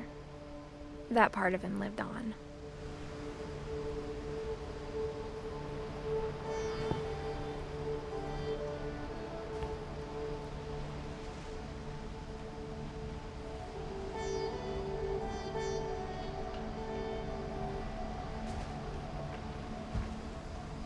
Louis and I spent a lot of time playing games together, but he was surprisingly bad at them.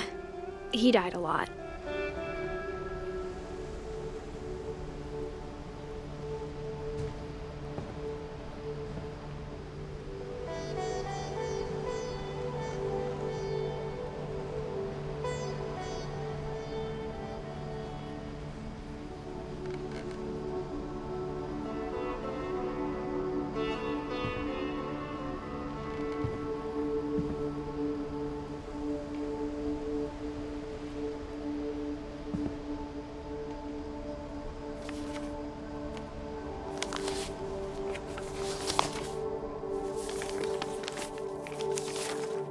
Dear Mrs. Finch, as Lewis's psychiatrist, I can understand your desire for an explanation.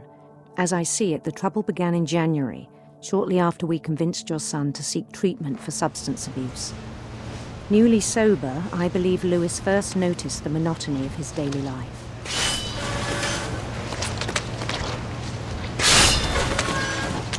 He kept working at the cannery, but he withdrew part of himself. In our sessions, I saw the same behavior. His mind began to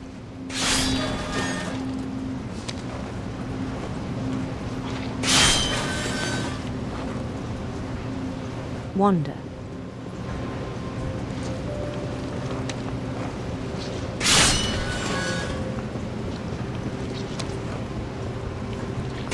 I asked him to describe it.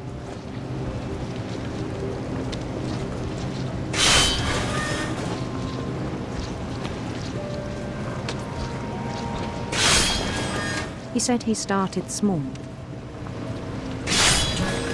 imagining a labyrinth.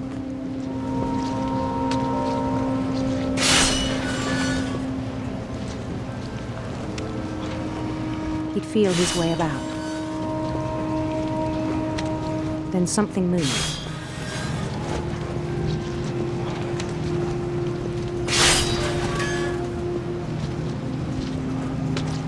Bats. And toads.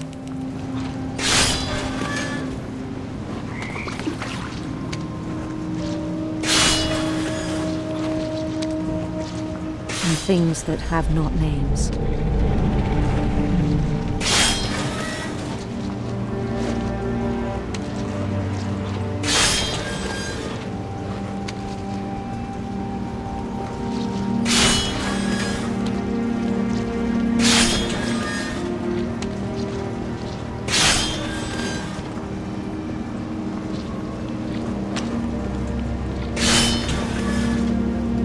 He knew it was all in his head.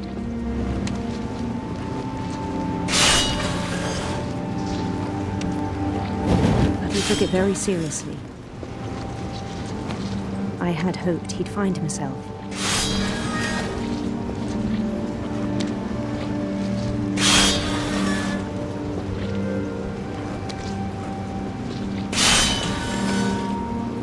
But he found something more. I worried about him then. Daydreaming at the cannery.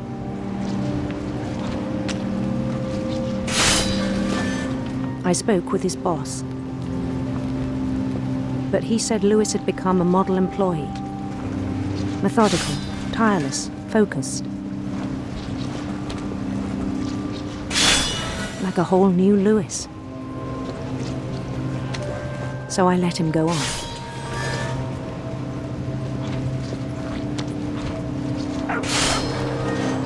I even encouraged him. It seemed very promising at first. He told me he'd made a new friend.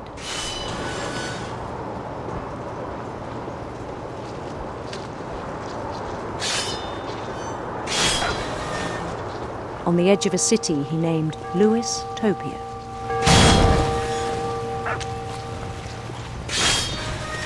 He built the city up slowly, brick by brick.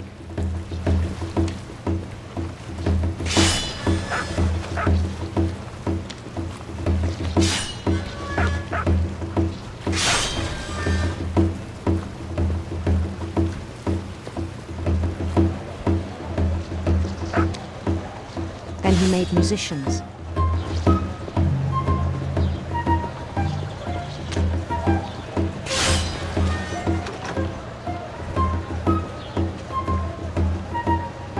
And songs for them to play.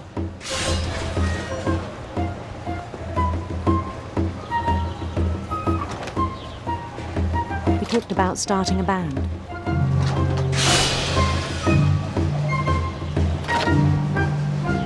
And he was always humming something. Every day his imagination grew stronger.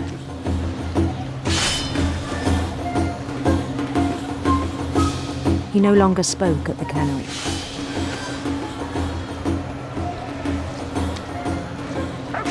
But his chopping was as reliable as ever.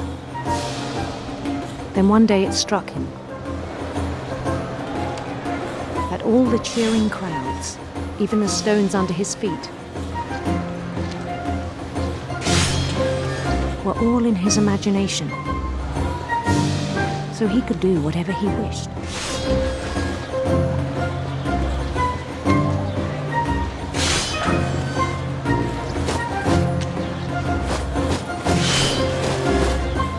He held an election for mayor. And he won.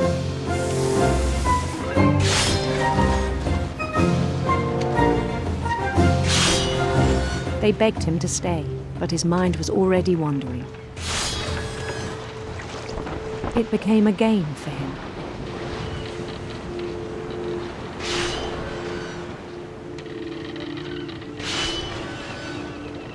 He'd conquer a city, then immediately push on. New Louisville.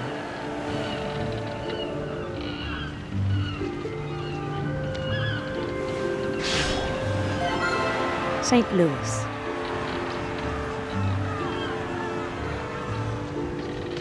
He started drifting away from our reality.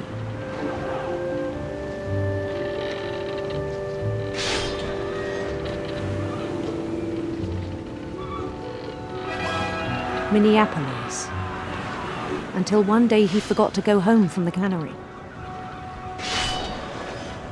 Even as his mother pleaded with him, part of Louis kept sailing on.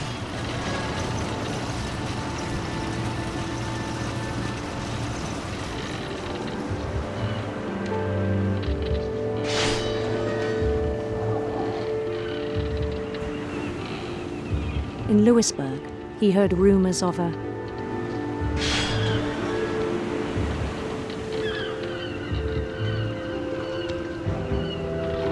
handsome queen.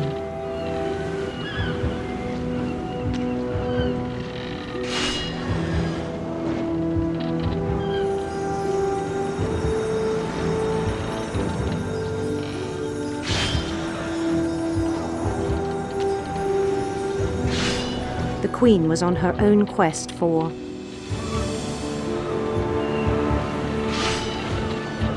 sinister serpents.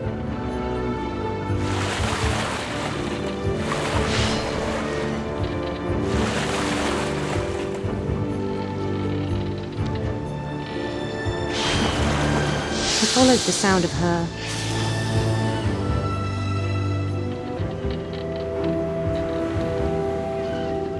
silver harp.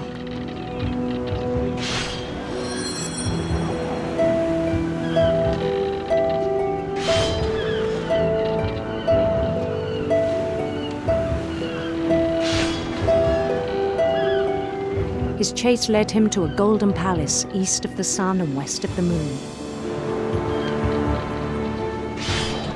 Even then, his logic remained sound.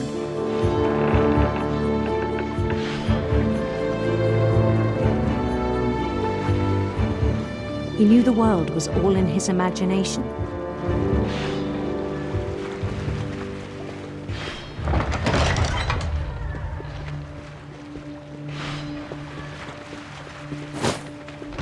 But he was so proud of having created it.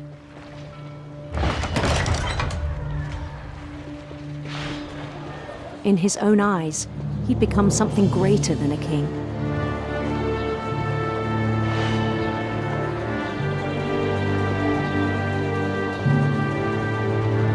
For someone who'd never known success in the real world, I think it was overwhelming.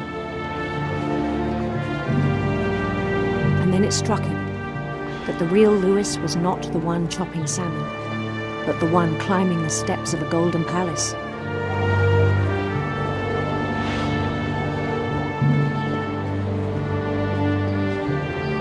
My imagination is as real as my body, he told me. It was hard to argue with him.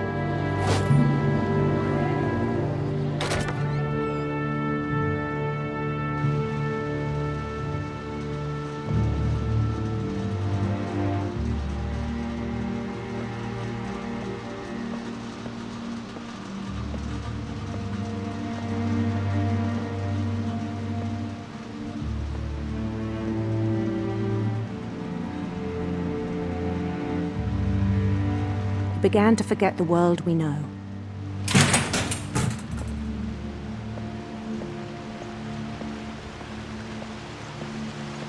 I think it pained him to remember Lewis, the cannery worker.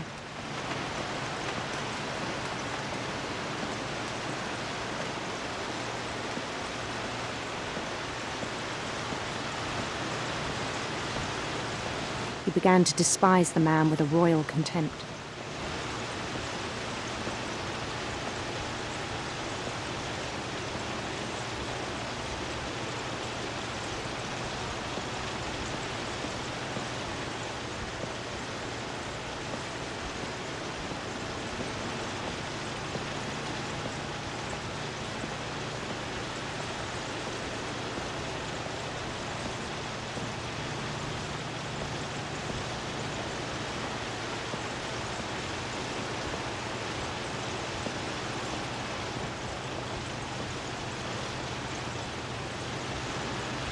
I still thought I could save him.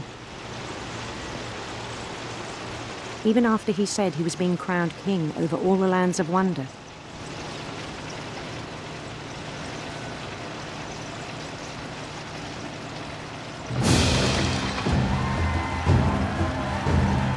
The palace would be packed with his companions.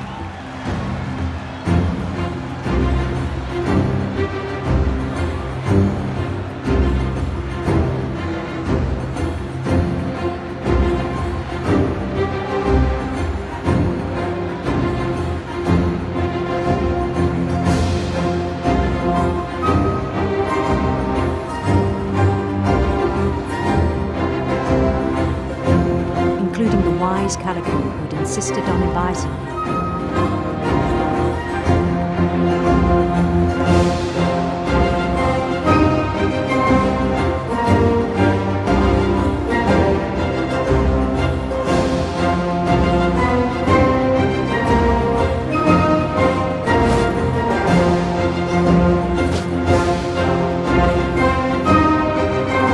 His queen waited, holding his crown.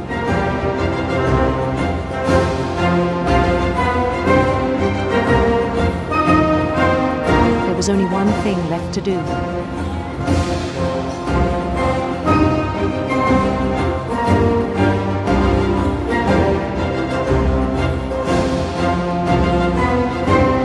Bend down his head.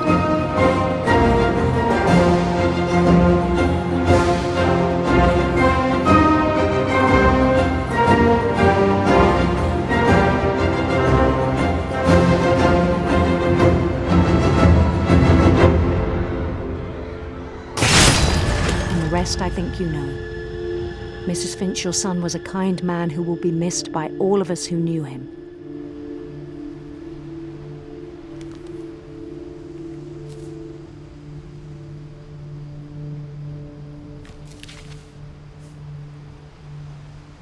My brother was really cool. I wish you could have met him.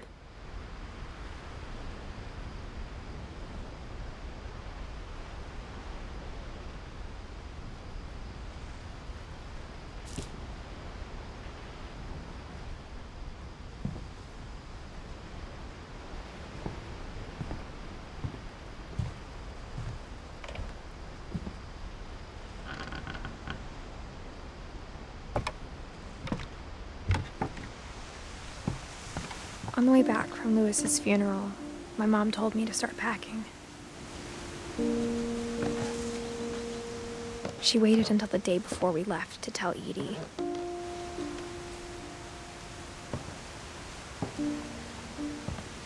I'm not sure if she wanted to make it easier or harder.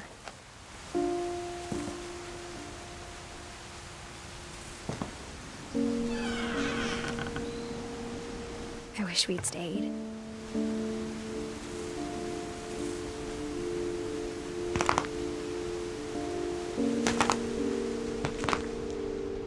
But I understand why we left.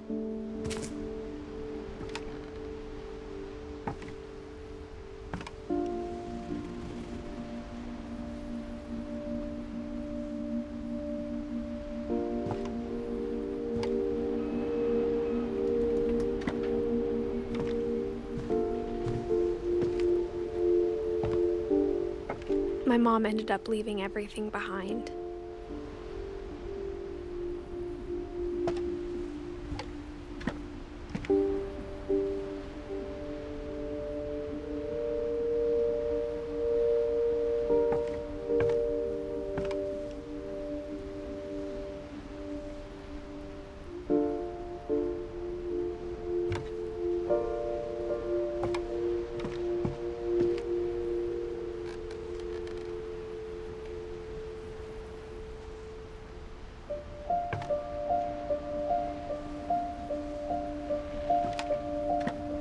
What happened that night had been coming for a long time.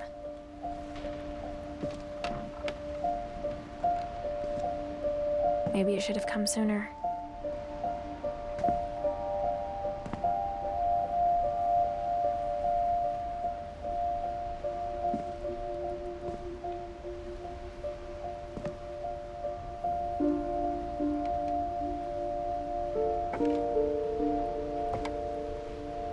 But it had to end one way or another. All that's left now is to tell you about that last night.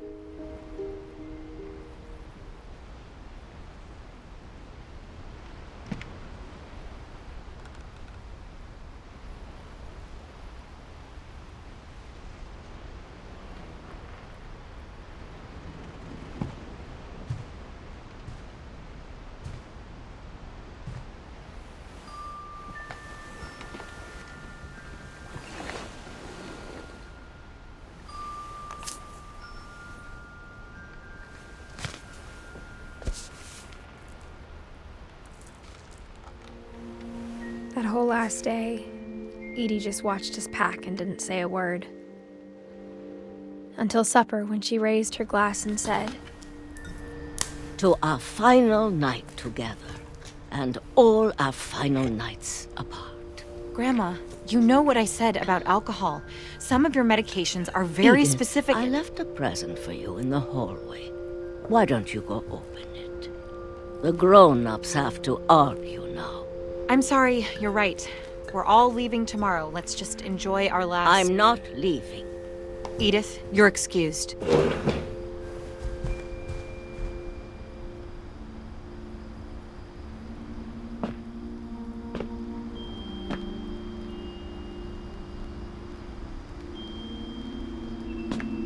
The power had been shut off that morning, but Edie always had plenty of candles. When my mom sealed the library, I don't think she knew about the other entrance. Or that Edie had a key to it.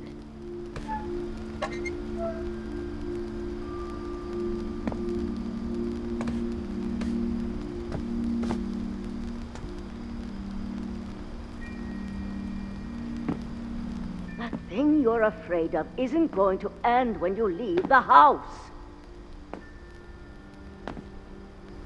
Edith has a right to know these stories. My children are dead because of your stories!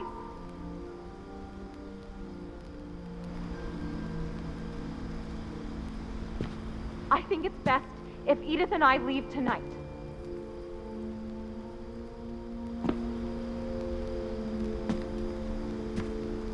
We'll have the nursing home send a van for you in the morning, okay?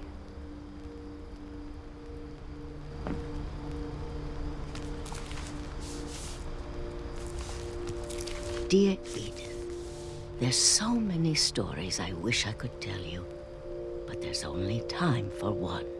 This is about what happened on the night you were born. That night, the tide went way, way out.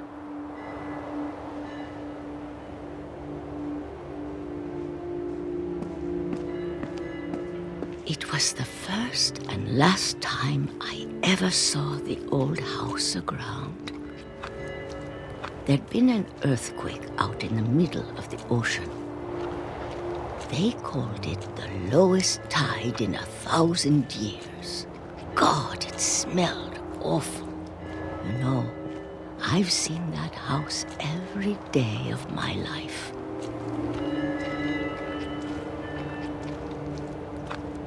But I never thought I'd go back to it. When the fog rolled in, I lost my way.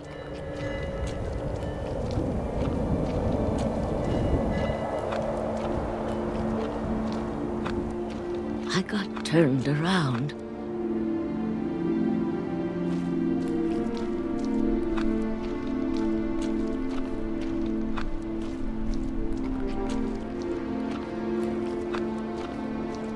For a while, I wandered.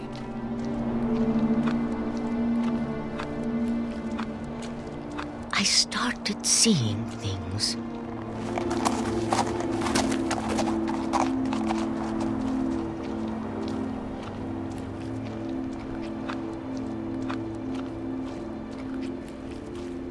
Things I'd forgotten had ever existed.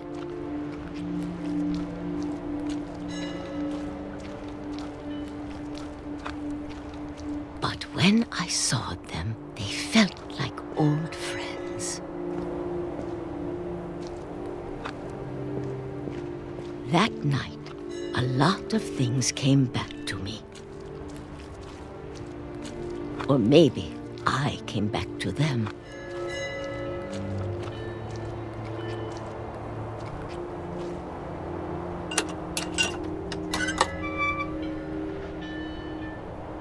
Things I can't explain, but that I need you to try and... Edith, what are you doing in here? It's mine. Edith! Mom, you're gonna rip it! Let go!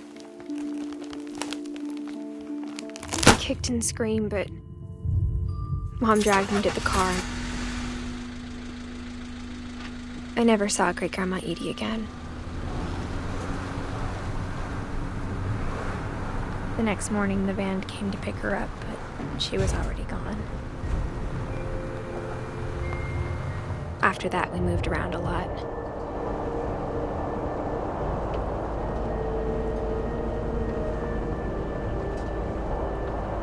We both tried to make the best of it.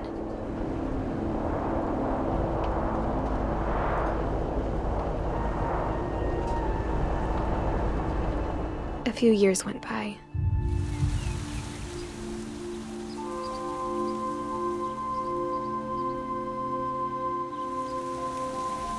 My mom didn't like to talk about it, but she started getting sick a lot.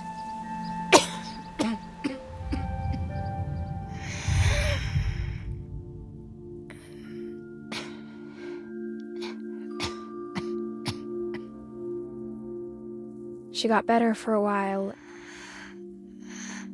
and then she didn't. And then I was alone.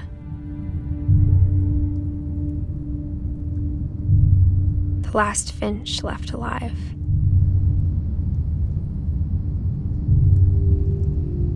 Until I found out about you. I'm still not sure what to tell you about all this. If we lived forever, maybe we'd have time to understand things. But as it is, I think the best we can do is try to open our eyes and appreciate how strange and brief all of this is. This journal was supposed to be for you, but now I hope you'll never see it. I just want to meet you and tell you all these stories myself. But I guess if you're reading this now, things didn't work out that way.